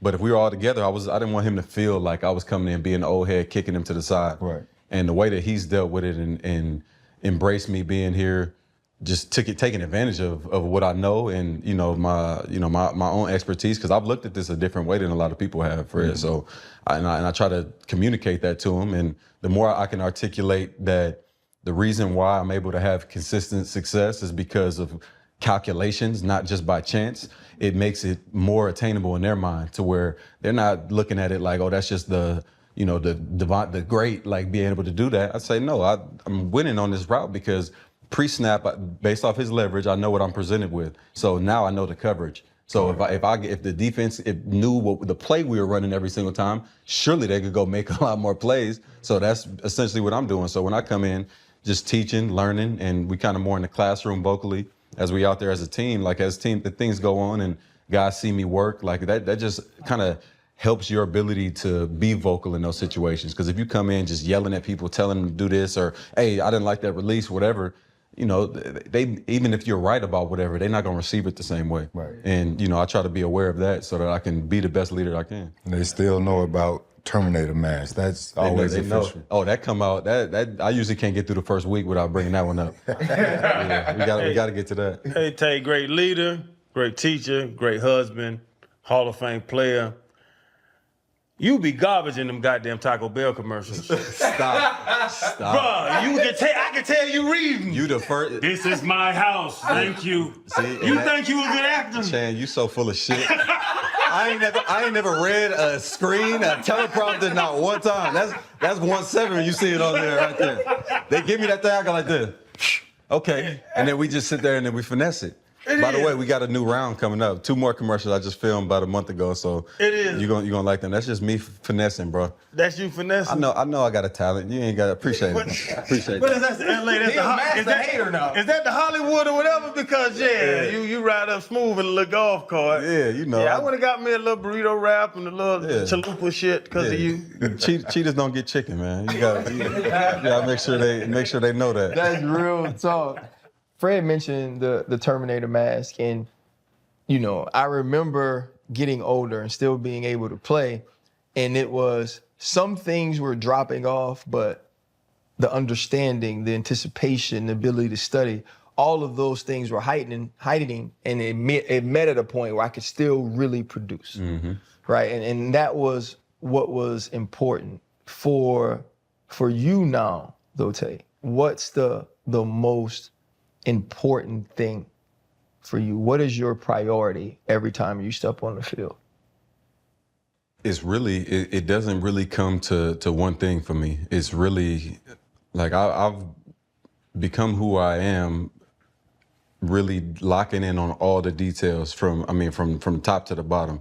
So it's the ins and outs of the release, it's the vertical express, it's the break. It's really just a marriage of everything. I don't pick and choose when it comes to how I play this position, and I think a lot of people do. And I've even asked people at the Pro Bowl, like, I'll go there and ask one of the corners, what's the difference between me and such, and he say, every time I play against you, every rep, I know we gonna get that work. Like, it's every single time. It's not, you're not gonna pick and choose, decide you're not gonna give me a good release this time or whatever. Like, they know that I'm applying pressure. So I would say just the consistent approach in general is what I'm focused on, and that won't ever leave. The physical part, I won't be able to be who I am, into the day I die. But as long as I can approach it like that and work to still stay on top of every single part of my game, continue to improve on releases when I'm known as the release man, like, that's where I feel like you gain an edge, when you don't have weaknesses. Like, I've never been a burner. I've never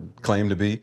but I'm not any slower than I was when I got in the league or when I was in year 4 or whenever you thought I was fastest. I'm moving around at the same pace with more savvy. So in my mind, I'm truly getting better. Getting better to the world is having more yards every year. So they may not agree at all times, but that's also the thing that's kind of lost in the league now is when I got in the league or a little bit before that even, the best receiver wasn't who had the most yards. It wasn't who did the best. Right. It's about what they're doing because you look at targets, the way you're getting the ball, you know, where on the field. It's so many things that, like I talked about, so many different things that factor into how you can impact a game. So to say that a man had 14 and the next man has 16 and he's better than him, that's not what I'm looking at. It's not about the stats. If I can go out there and put it on tape and abuse the guy across from me as much as possible, the number's gonna come. So that's not something that I'm sitting here like, okay, let's get 100 today. Like, who decided 100 is the benchmark for a good game? You know what I mean? I'm trying to do whatever it means with the amount of opportunities that I had that day. I talked to Matt LaFleur last week, and he was talking about you and Aaron. He was like, man, you know, they just did so many great things. He said there were games and other people may have singles. Devontae's doubled and Aaron still felt like he could go to him. Are you still that guy that 1-7's doubled, but I'm Matthew Stafford and I could still go to him? 100%. I mean, we don't, and I feel like everybody should be this way, especially if you have a special quarterback and any type of special receiver. You can't let the coverage talk you out of, you know, what you're trying to get accomplished. Let the execution of the coverage do that, not what they're running. You can run cloud. If you want to be a soft corner and be at 8 yards, why not run a hitch and catch it in front of them? You know, so that's how we approached it. Me and Aaron were like, make them play it right. I can't tell you how many touchdowns I had where they were inside out on me, but the dude didn't want to show that has outside shade, so he's 2 head up. And now, well, guess what, dummy? This dude's staring me down, so I already see it, so I can kill you. And now it's basically I'm beating one person because he's inside. Yeah. And now you're right in front of me instead of being outside. Right. Now, at the time that it's executed right, surely I shouldn't get the football. And that's when we have a team like Puka Nacua and Tutu Atwell and you know, 8-9 get out there and now you're in trouble because we got a lot of people you got to account for. Quickly, but how long does that take? For that conversation, like that thought where you could look, because I played Moss and Brady in, what was that, 08 when they had 50 and 28? Well, they get 8 seconds, he look over and Brady would smile, and Moss would nod his head, and it was fucking toast. Oh, yeah. It was nothing can happen. How long does that take to get that? Because you and Matt just got together, and Matt ain't playing, he had a back soreness, whatever, he ain't playing a lot. How long does that take to get that like that, just looking at somebody? It takes time. It definitely takes time. It takes, because the reality is this, you running a route and you double, on paper, you should go to the single right away, right? Like that should be what you do. But I think when you have a situation like what we have, you got to kind of get used to it because we have had reps where, you know, in OTAs when I was out there with him or, you know, past few days with Jimmy where I'll beat the double or the bad leverage.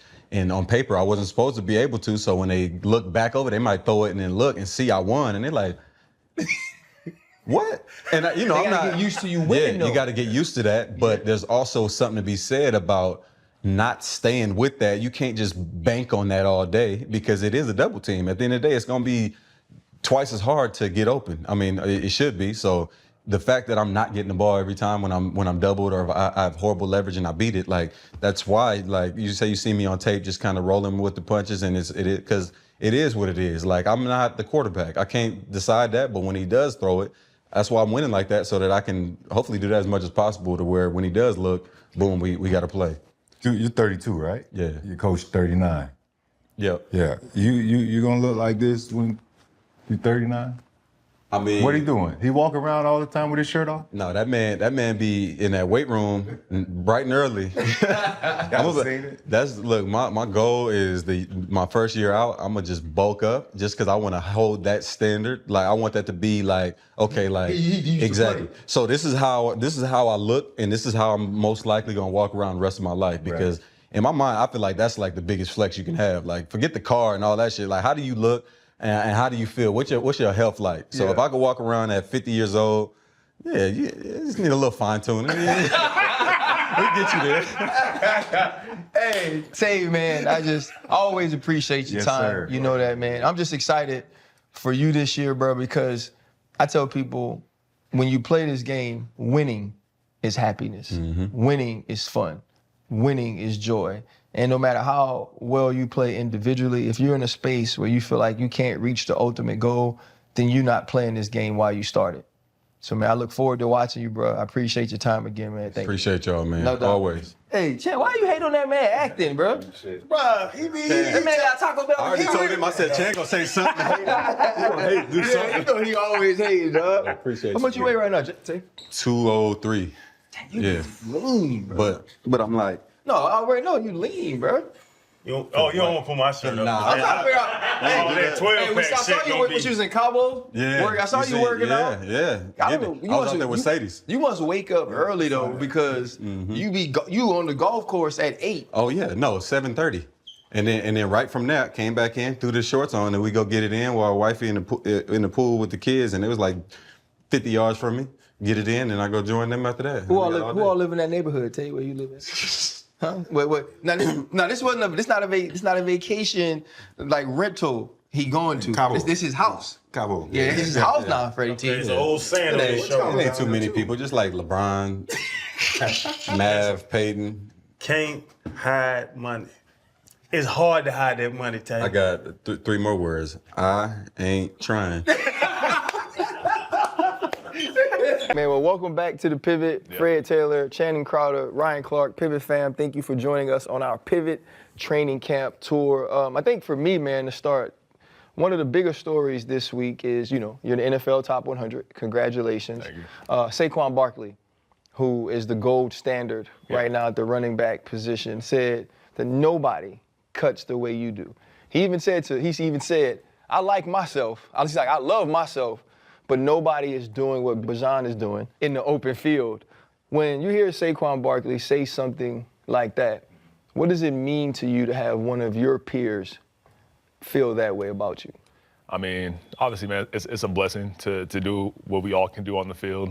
And like for me, I mean, hearing him say that it means that I'm doing something the right way. And for me, like, obviously, cutting as a running back, it's either you got it or sometimes you just don't. There's straight line guys, there's guys that can do both, and that's what I pride myself in. But I feel like just me understanding how to create leverage for myself, even talking to other running backs and talking about how to create leverage for themselves as well, like it's a big plus, man. And to hear him say like, he's the best cutting running back, I mean, it means a lot because I work on it a lot and I work on certain techniques and stuff like that. But I even texted him, I was like, bro, I appreciate the love, man, because it's always cool to he was the guy last year, and I have so much respect for him. And obviously, God willing, I can get to that point as well, hopefully this season with the guys. So, but yeah, it was pretty cool when he said that. If we all put you in a Philly jersey or put you guys in blank jerseys and just let you go do your thing, it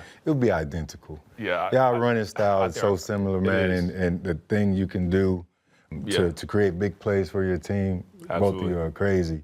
So that leads me to want to ask you, year 2, man, your rookie year, just shy of 1,000. Last season, you finished third in the league. What clicked for you to be able to make that sort of jump in your ability? I mean, the game slowed down. Like, the game completely slowed down. And I think it was more like week 5. After week 5 is when, I was like, oh, I'm getting it. Every time I touched the ball, it was like, this is going to be a big play. And I had that same feeling in college. So, first year, I was trying to find my way, find the ropes. Second year, it was like, all right, I'm starting to pick it up. I'm starting to get it. I got it, towards the middle to the end of my sophomore year. And then the third year was like, yeah, this is what you're supposed to do. So I think it's just the speed of the game. Guys are faster, obviously, in the league. And for me, when I got the speed down, when I got the speed where I wanted to create my own tempo and create my own pace, and I feel with me is my goal is when I touch the ball, I control everybody on the field. I control the defense, I control the O-line, I control the receivers, because when I feel like I'm in control, then that's when you feel like you're unstoppable. When I started feeling that, then the sky was the limit. Yeah, we talked a bit about year 3 being this year for you this year, and you just lit up with excitement, not only about the running ability in the team, but about your involvement in the pass game. Yep. Like, give us a little sneak peek on like what you guys are gonna do different this year. I mean, doing everything, lining up at receiver. And we sprinkled it last year because it was a new system, new offense, so we were trying to get a feeling for everything. But this year, like, being out wide, going up against corners, being at slot, running, I don't want to say the routes, but like, Don't give too much. Yeah, but running receiver routes, like running actual receiver routes, because that's just another part of my game that, you know, God blessed me to play. And with me, like, growing up playing 7-on-7, being a receiver, like, doing it throughout college, you have to do it. You know, we can't. Yeah, we got to see it today. It's certainly not, hey, go do what running backs normally do. Yeah. And the way they utilize you, the depth of the routes. And so you looked extremely natural doing it. So from the coach's standpoint, they have to feel good about where that's going. No, he's too damn big to run that fast and quick. That's what it doesn't look natural. It looks unnatural. That's what I'm saying. Like, when I am running those routes on corners, and I mean, typically you're not gonna put a linebacker out there. So on the DBs, and then when I do catch the ball on them, like, they still got to make a tackle. And a lot of DBs today, like, they don't want that work. They gonna whip. They gonna whip. So it's like that's why you gotta utilize it. The scheme and the new way they use you. Yeah. Also, flat out, Michael Penix Jr. is the quarterback. Yeah. What's he gonna add to that game now? Because he's a hell of an athlete. I mean, well, in the run game, it helps out a lot because he's an athlete. So, you know, it's more of that, like, Eagles type offense. You know, you got to account for not just me in the run game or Tyler in the run game. Like, you have to account for Mike because he can roll out, he can scramble, he can, you know, take another linebacker out. And I feel like when you take another linebacker out, then as a running back, like, you love that every single time. That's a mismatch. But then in the pass game, obviously, his arm talent is special. Yes. So, you know, I'm even seeing it in camp. Like, you know, some of them balls that he's throwing, I'm like, shoot. Like, I have to, like, actually go get it because he'll throw it in the area, but the area is, like, so the DB can't get it. But me, I have to haul my butt over there. But he has a special arm. It's cool. You know, you seem like I watched you or listened to you talk about Saquon, and you were like, you talked about what he said about you, but you had so much of, okay, I know how to create leverage, or I know how to get myself in these positions, a student of the game. This offseason, you spent some time with Christian McCaffrey as well. What was the thought about spending that time with him, and what did you gain from that? Yeah, I mean, I wanted to be with a guy that's obviously a veteran and that's done it before. And, like, I feel like with me and Christian, we worked for 4 weeks this summer. But I just learned, like, a lot of the little things that I haven't known before, like on choice routes. I think he's the best choice route runner ever. You know, I know there's Marshall Faulk, like, guys that's obvious, but I think just how he creates leverage and how he creates space is pretty special. So with me seeing that and him teaching me that and learning, then I'm like, out here, you know, it's starting to become super effective. And Mike's like, bro, this is gonna be open every single time. And I understood it because it's like some of the little things that I learned over the summer with him.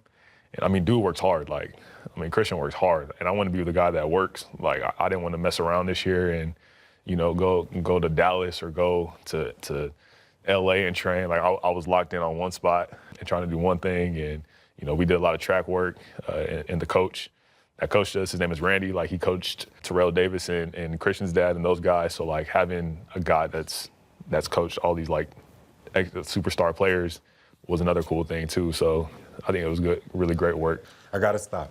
Yeah. I love you to death. You're an amazing person. Everyone leads with that. Yeah. Before we talk about the football talent. Yeah. And I like Christian McCaffrey too. But Yeah. Marshall Faulk, choice route, he can't hey, bro. Greatest show on turf? Come on, dog. We just got to pull up some footage. Marshall right. did it a while ago. He did. I just got to give you some side-by-sides. I'm going to die on this hill. Hey, you got to die on some hill. You gonna put Marshall That's over? the reason I chose 28, and Faulk can do everything. He can.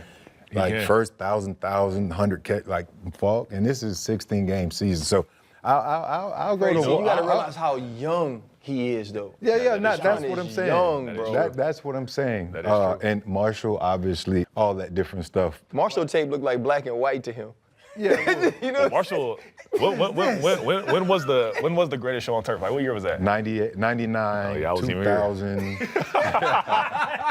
my dog said I wasn't even here. But Marshall was MVP, which brings me to, I've been hearing some stuff, analysts, Yeah. They're putting your name in the MVP conversation. Is that pressure or is it just noise? Just noise. I don't even think about it. Obviously, like, it's a cool thing to be mentioned in that category, especially because, like, a lot of quarterbacks been winning it. I mean, at the end of the day, like, if that's what God wants for me, Right. it's gonna happen. And I'm gonna work hard. I'm gonna continue to work hard. I'm gonna continue to be, a light to this team and to this fan base. Because if I do that, then, like, the sky's the limit.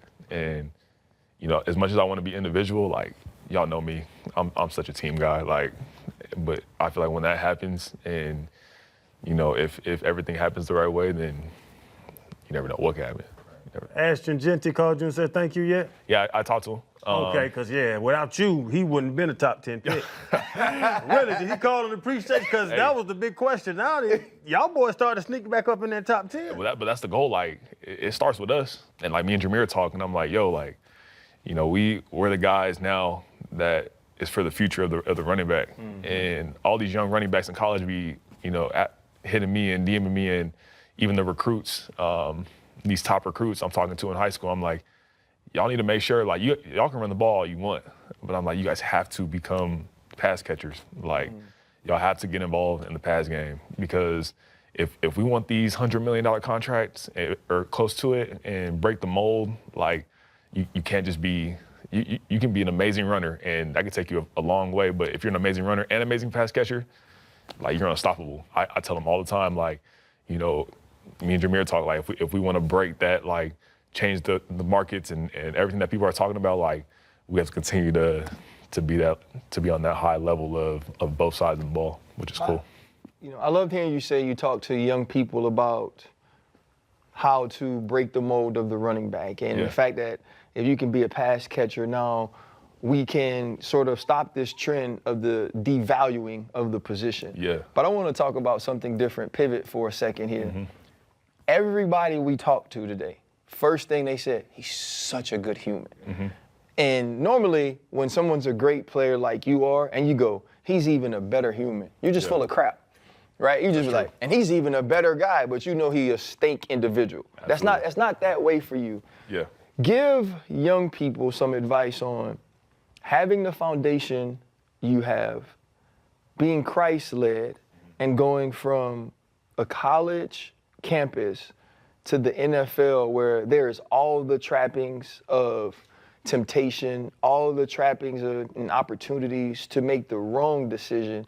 How have you remained steadfast in who you are with so many options to go the opposite way? It's funny, like, I talked to my grandpa a couple of days ago, and he was like, yo, B, like, you had so many, like, choices in college to, you were praised in high school, you were praised in college, like, and he was like, I know that was some of my doing because I raised you. But yeah, I feel like with me in the discipline part, like, I knew where I wanted to go, and I knew what I wanted to do. And I had teammates in college, like at Texas, they were always telling me like, yo, B, like go out, bruh. Like, do, have fun. And obviously us college kids, like, we did a little bit of fun, but like with me, like, I was so locked in, and they were always like, why don't you come out and do? But then on the flip side, they're always like, damn, B, like, I want to be where you're at. But I'm like, you got to make a choice. It's always good to have fun. Like, you have to have fun in college, like, to experience it. But at the same time, like, you have to be, like, so focused and locked in and understand, like, especially my position, like, I was trying to do big things and trying to make it as high as I possibly could. So I understood, like, the value of if I do something wrong, like, it's 10 times worse than some other people. But I think, like, for me and my faith and how strong I am in my faith, it allowed me to not do some of the things that would have got me to a place where I didn't want to be. And, like, with understanding, like, you know, sometimes I had to just pray about it. Like, God, please, like, just show me something else. Show me a different path, a different vision. Like, I wasn't even supposed to go to Texas. Y'all know that. Like, I was supposed to go to Ohio State. But I feel like if I went there, I wouldn't have been here. And so, like, it's those little decisions. And then with the kids now, which is hard, is the NIL. Like, as much as I love it for kids, they're starting to get paid all this money. And then their mentalities become, like, so shot. Like, they're like, I have money, I can do this. I don't have to work as hard. Like, I saw a video on TikTok the other day, and it was this college kid, like, yelling at his coach in camp. He was like, bro, I don't have to listen to you. He was like, I got all this money. Like, bro, I don't got to listen. I was like, Yeah, that's a different world. I was like, what? I was like, I cannot, I got ripped. Like, I got kicked off the team. Like, for me to explain that to kids now, I'm like, bro, like, you have to go to college for relationships and with a relationship with the coaches. Like, you can't go to college for, it's cool to get money. You will get money if you perform the right way. How do you stay humble now? Because you have all those things. Now, you know, you talk about what the kids have. We was talking about Lamborghinis and all that when we met you. Yeah. Right? I was going to ask him if he took a pay cut going eighth. And so how do you stay humble now? Because like Freddie T said, you do have that praise. You are working toward that big contract. What continues to keep your mind in the mind state of humility? It's just how I was raised. You know, I was raised by very nice people, and my grandparents, my mom, like my auntie, like they're super nice people, and they're very disciplined. So, you know, for as much respect as people have for them, and you know, if you talk to my grandpa, you'll be like, man, like I see where he got it from, and I just always kept those morals. Like I always kept, you know, if the Lamborghini, I never showed it off. I never was talking about it. I tried not to bring it around the team because, I mean, that could be a divide. And obviously when I was in college, like that's when NIL was starting to become, you know, a big thing. And some of the deals I was getting were like, you know, everybody kind of knew about it. So I was like, what I should do is just not bring it around, not show it off too much because everybody already knows you got it. But you know, you don't have to be a cocky guy. You don't have to be a cocky teammate. You can just build up teammates and say, like, y'all can get it too, and come get it with me. This is 3 years in a row that I'm going to tell you can hang with me whenever you want. Hey. That means he's never been to any of the places in Atlanta you've been to. And we in Atlanta right now, too. I'm about to tell you, man. I can tell you my flight if you want to slide. You Magic City? Hey, man. Hey, that place to catch on fire, Bijan walking there, boy. Hey, them wings is good, though. Man, okay. Yeah, Oh, you Uber Eats them in. The lemon pepper lose. Them wings is good. But I want to ask you about, you talking about discipline, where it's like off the field discipline. Yeah. What do you do to have 360 touches in a year? Yeah.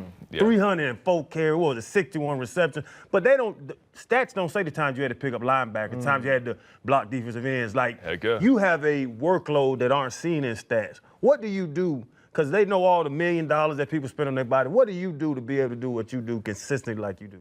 I just have a consistent routine, man. Like, you know, I think people be dramatic when they be saying, I spend $1 million on my body. I'm like, how do you spend $1 million on your body, bro? Like, what do you do?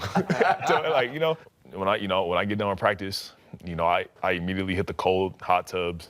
I'll get my little treatment after practice, like, but I've been consistent with that for 4 or 5 years. And then, you know, off the field, I'll have a massage therapist and a chiropractor, and they come every single week, twice a week. My college years, you know, I didn't take getting my body work done. Yeah, I didn't take it serious at all. And then after my rookie year, I was like, all right, I have to try to do something. But then last year, when I started to continue to like get those carries, get to the pass catches, I was like, I have to do something. And I felt great. Like, I mean, knock on wood, like I haven't had too many injuries in my career, which is a blessing. And I'll even have my teammates here like, bro, like, they're like, bro, you're just a jackrabbit. Like, bro, you're just a bunny. Like, and I'm just like, because I do what I have to do to take care of my body the right way. And then I'm out there, you know, trying to ball. Who's been impressive, offensive, defense, and who do you look forward to seeing this year that we might enjoy watching? I think Matthew Bergeron on offense, he's the left guard. Bro's a monster. Was he the one that was fighting all the time? Yeah, he was probably in there. he was probably in there.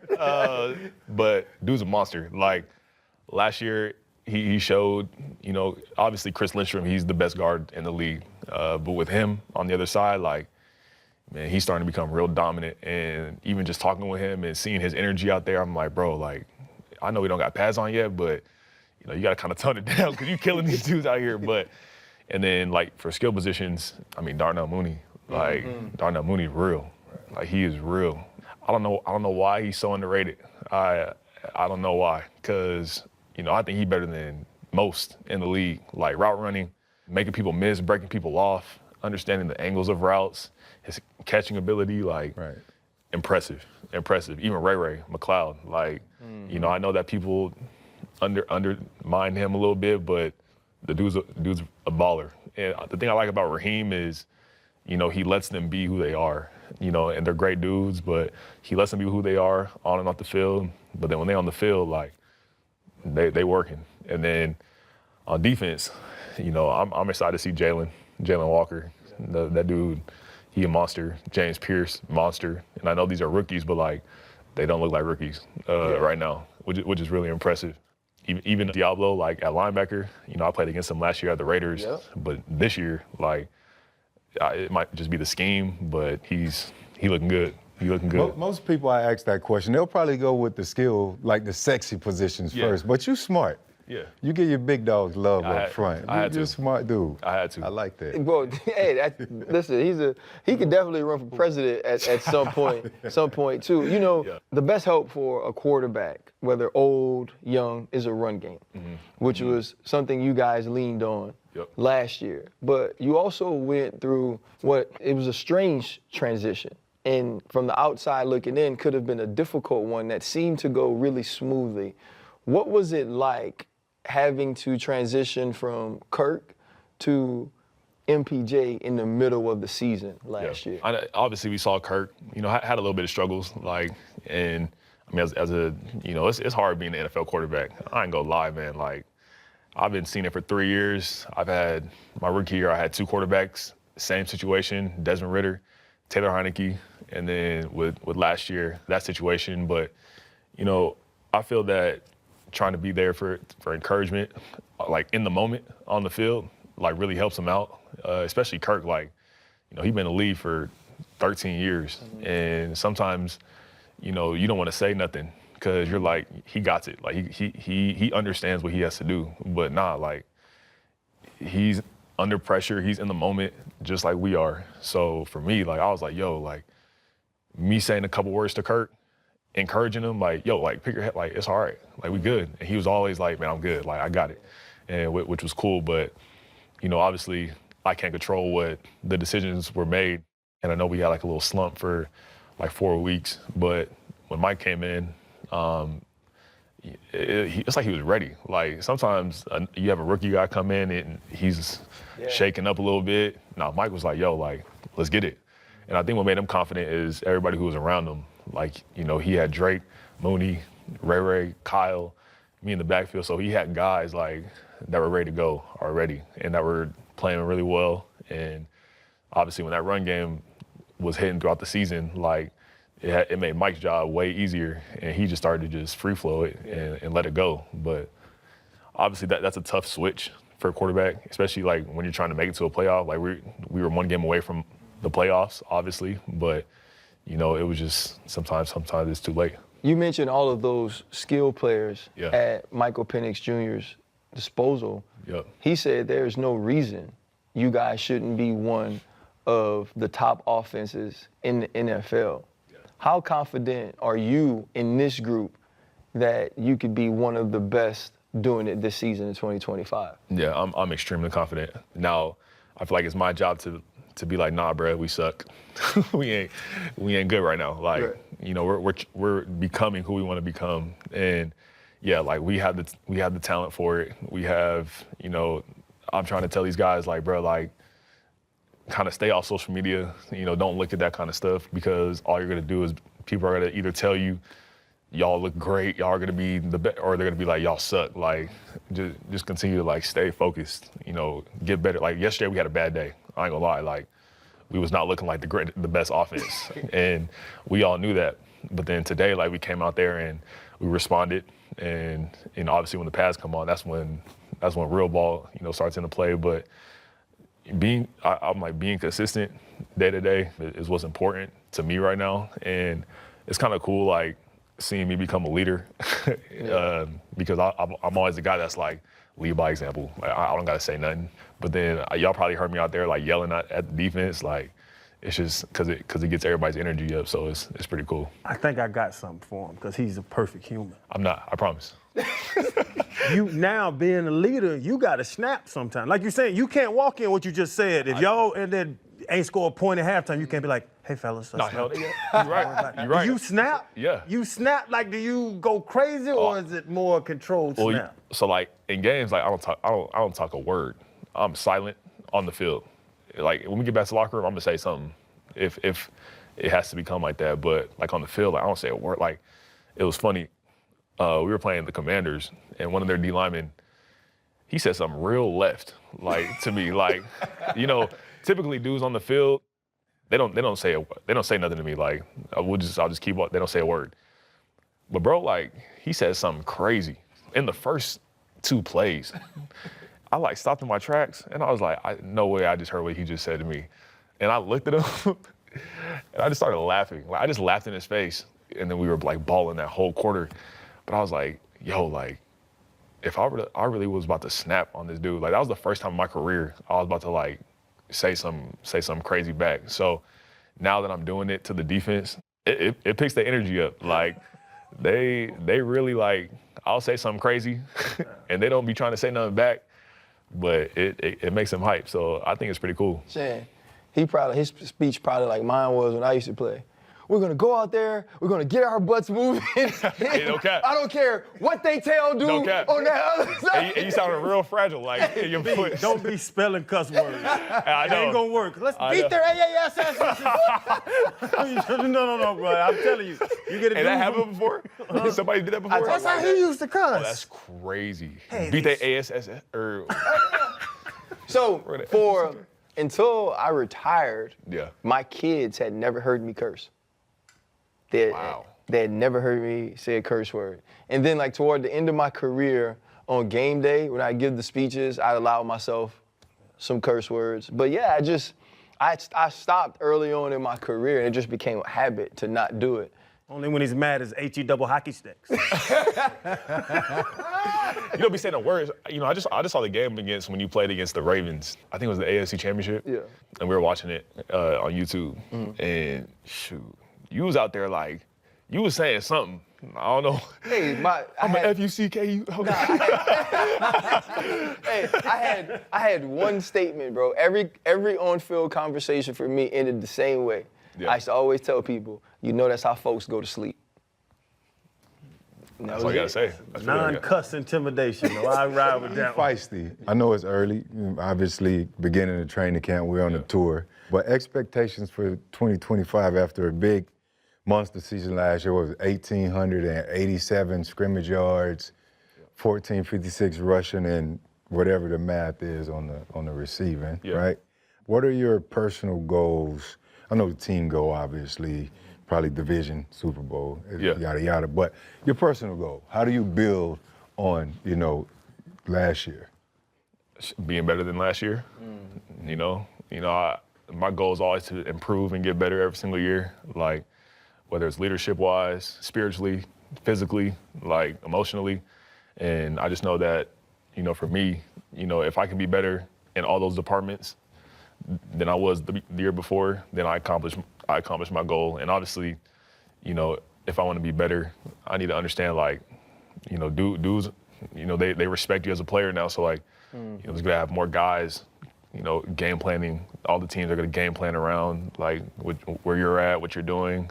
And it's great that, I have an awesome offense around me like that they're all threats. So, like, you can't just hone in on one player because everybody can do something against you. But I always write down these extreme goals. Like, I think I wrote down, and don't clip me on this. If people like my sophomore year of college, I wrote down I wanted 2,000 yards rushing, and then like 500 yards receiving, and then my third year I wrote down I wanted 2,500 yards rushing, 500 yards receiving. So I do the same thing in the NFL because like if I write that down on a whiteboard and before my room, and I put on the bottom like, God, like, can you bless me like to do something like that, and look at it every day, then I know that what my goal is, and I know I'm gonna write my game stats right there, and it just gives me an extra motivation before I go out there. So.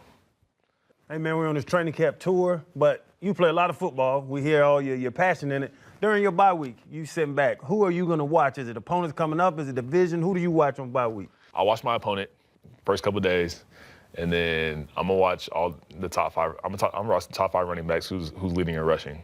So like I'm watching. Like last year, I was watching Saquon. I was watching Derek, Jonathan Taylor, and then Josh Jacobs. Like those are the guys I was like, and then Jameer. Like I was watching those 5 guys and just like kind of scrolling through their games. And I do that before every game. Like hell with bye week. Hell with bye week. That's every game. Like every game, like I'm looking to see what's going on and to see what the numbers are, and then I'm like, I got to go out there and. It's just the competitiveness in me. Like I see what they do, and then I'm like, all right, I have to go out here and go do something. In a position like yours, where you have to rely on your offensive line, you have to rely on the fact that we have weapons on the outside. How difficult is it for you in those games where you aren't getting it going like you want to? I feel like the composure is the right thing to say, just because like I see a lot of guys that are on the sideline like trying to look up their stats and doing stuff like that, but I don't believe in that stuff. Like I feel that if you know like something's not clicking, then you're gonna talk about it as an offense. Obviously, Zach Robinson, our offensive coordinator, like he knows, if we're not moving the ball the right way, if we're not doing this, like then he's very good at putting us. Like if we have a really bad first half.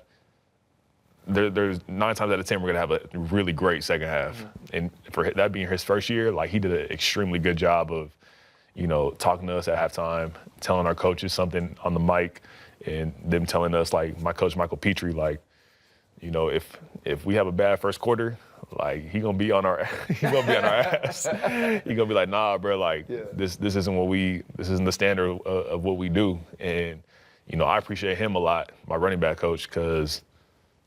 Obviously he's one of the best in the game. Like, his respect is so high. Like he's been the guy for a long time now. In college, I had Tashard Choice. Like, so I've always been blessed with running back coaches like that would always get me going, and that just knew the right thing to say in the right moment, and it was a wrap. But yeah, like, if we're not playing great, then we're gonna get together on the sideline and be like, yo, like.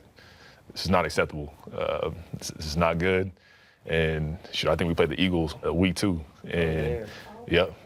And it was, man, look at this lame dude. I ain't come back on the show. Look at this lady that come here. I'm gonna get my running back, man. It's my back. I ain't come back on the show. Come on, brother. No, We take good care. We take good care. Y'all come to camp in all black? Hey, that's why you kept us on the sideline? What you mean all black? We represent around here.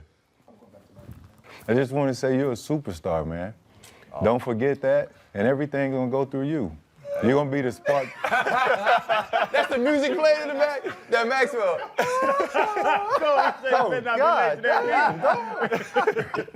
Hey, no, but I'll be. hey, nah, but seriously though, you're gonna be the spark that y'all need, man. So as long as you keep that to the forefront. Absolutely. I mean, I think sky's the limit for you personally. Obviously, I'm a fan, but also for the team. No doubt. I think y'all have a better season this year with you, Mike, and the rest of the crew. So yeah. Looking forward to it. No, thank you, man. For you, is this the year, though, that you feel the Falcons have to get to the playoffs and get the momentum moving? I'm telling the guys, like, yo, the pressure's on, man. Like, we've done a lot to this team. We got the right guys, got the right players. Like, but another thing I tell them is, like, yo, we got to take it just 1 week at a time. Like, 1 day, 1 week at a time. Like, we got to stop looking ahead. I feel like what always caught us is, like, we're always talking about we got to win the division. We got to do this, do that, get to the playoffs. I'm like, bro, like, we have to beat this team first before we talk about anything else. And I really learned throughout my career in the NFL, like, put as much focus on, it doesn't even matter if it's not a division game. On that team. Because, man, y'all already know in the NFL, man, like, you can be we were 5-1 last year in the division. And we still didn't make the playoffs.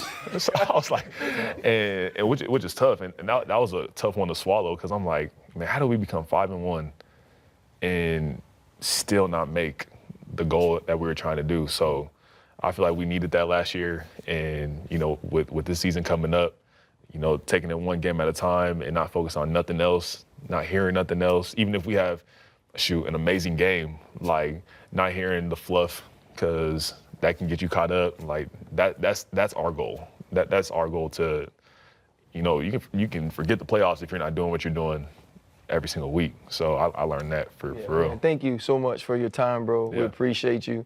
So can we book it now? Atlanta Falcons playoffs, Texas Longhorn Natty. Oh, absolutely. Absolutely. Ain't y'all in the SEC now? Man, we did last year. Hey, like it's crazy. He said you saw it last year. Yeah, they came in there. Oh, yeah. Like, yo, Let's go do it, man. Thank you. Rooting for you. It is. It's a game changer. Oh, Shane's it's not fair. for y'all too, though. It's not fair. My next door neighbor, y'all backup quarterback. Rajah Bell's son, Dia Bell. Oh. We live across the street from each other. Shoot. Man, appreciate you. You'll get your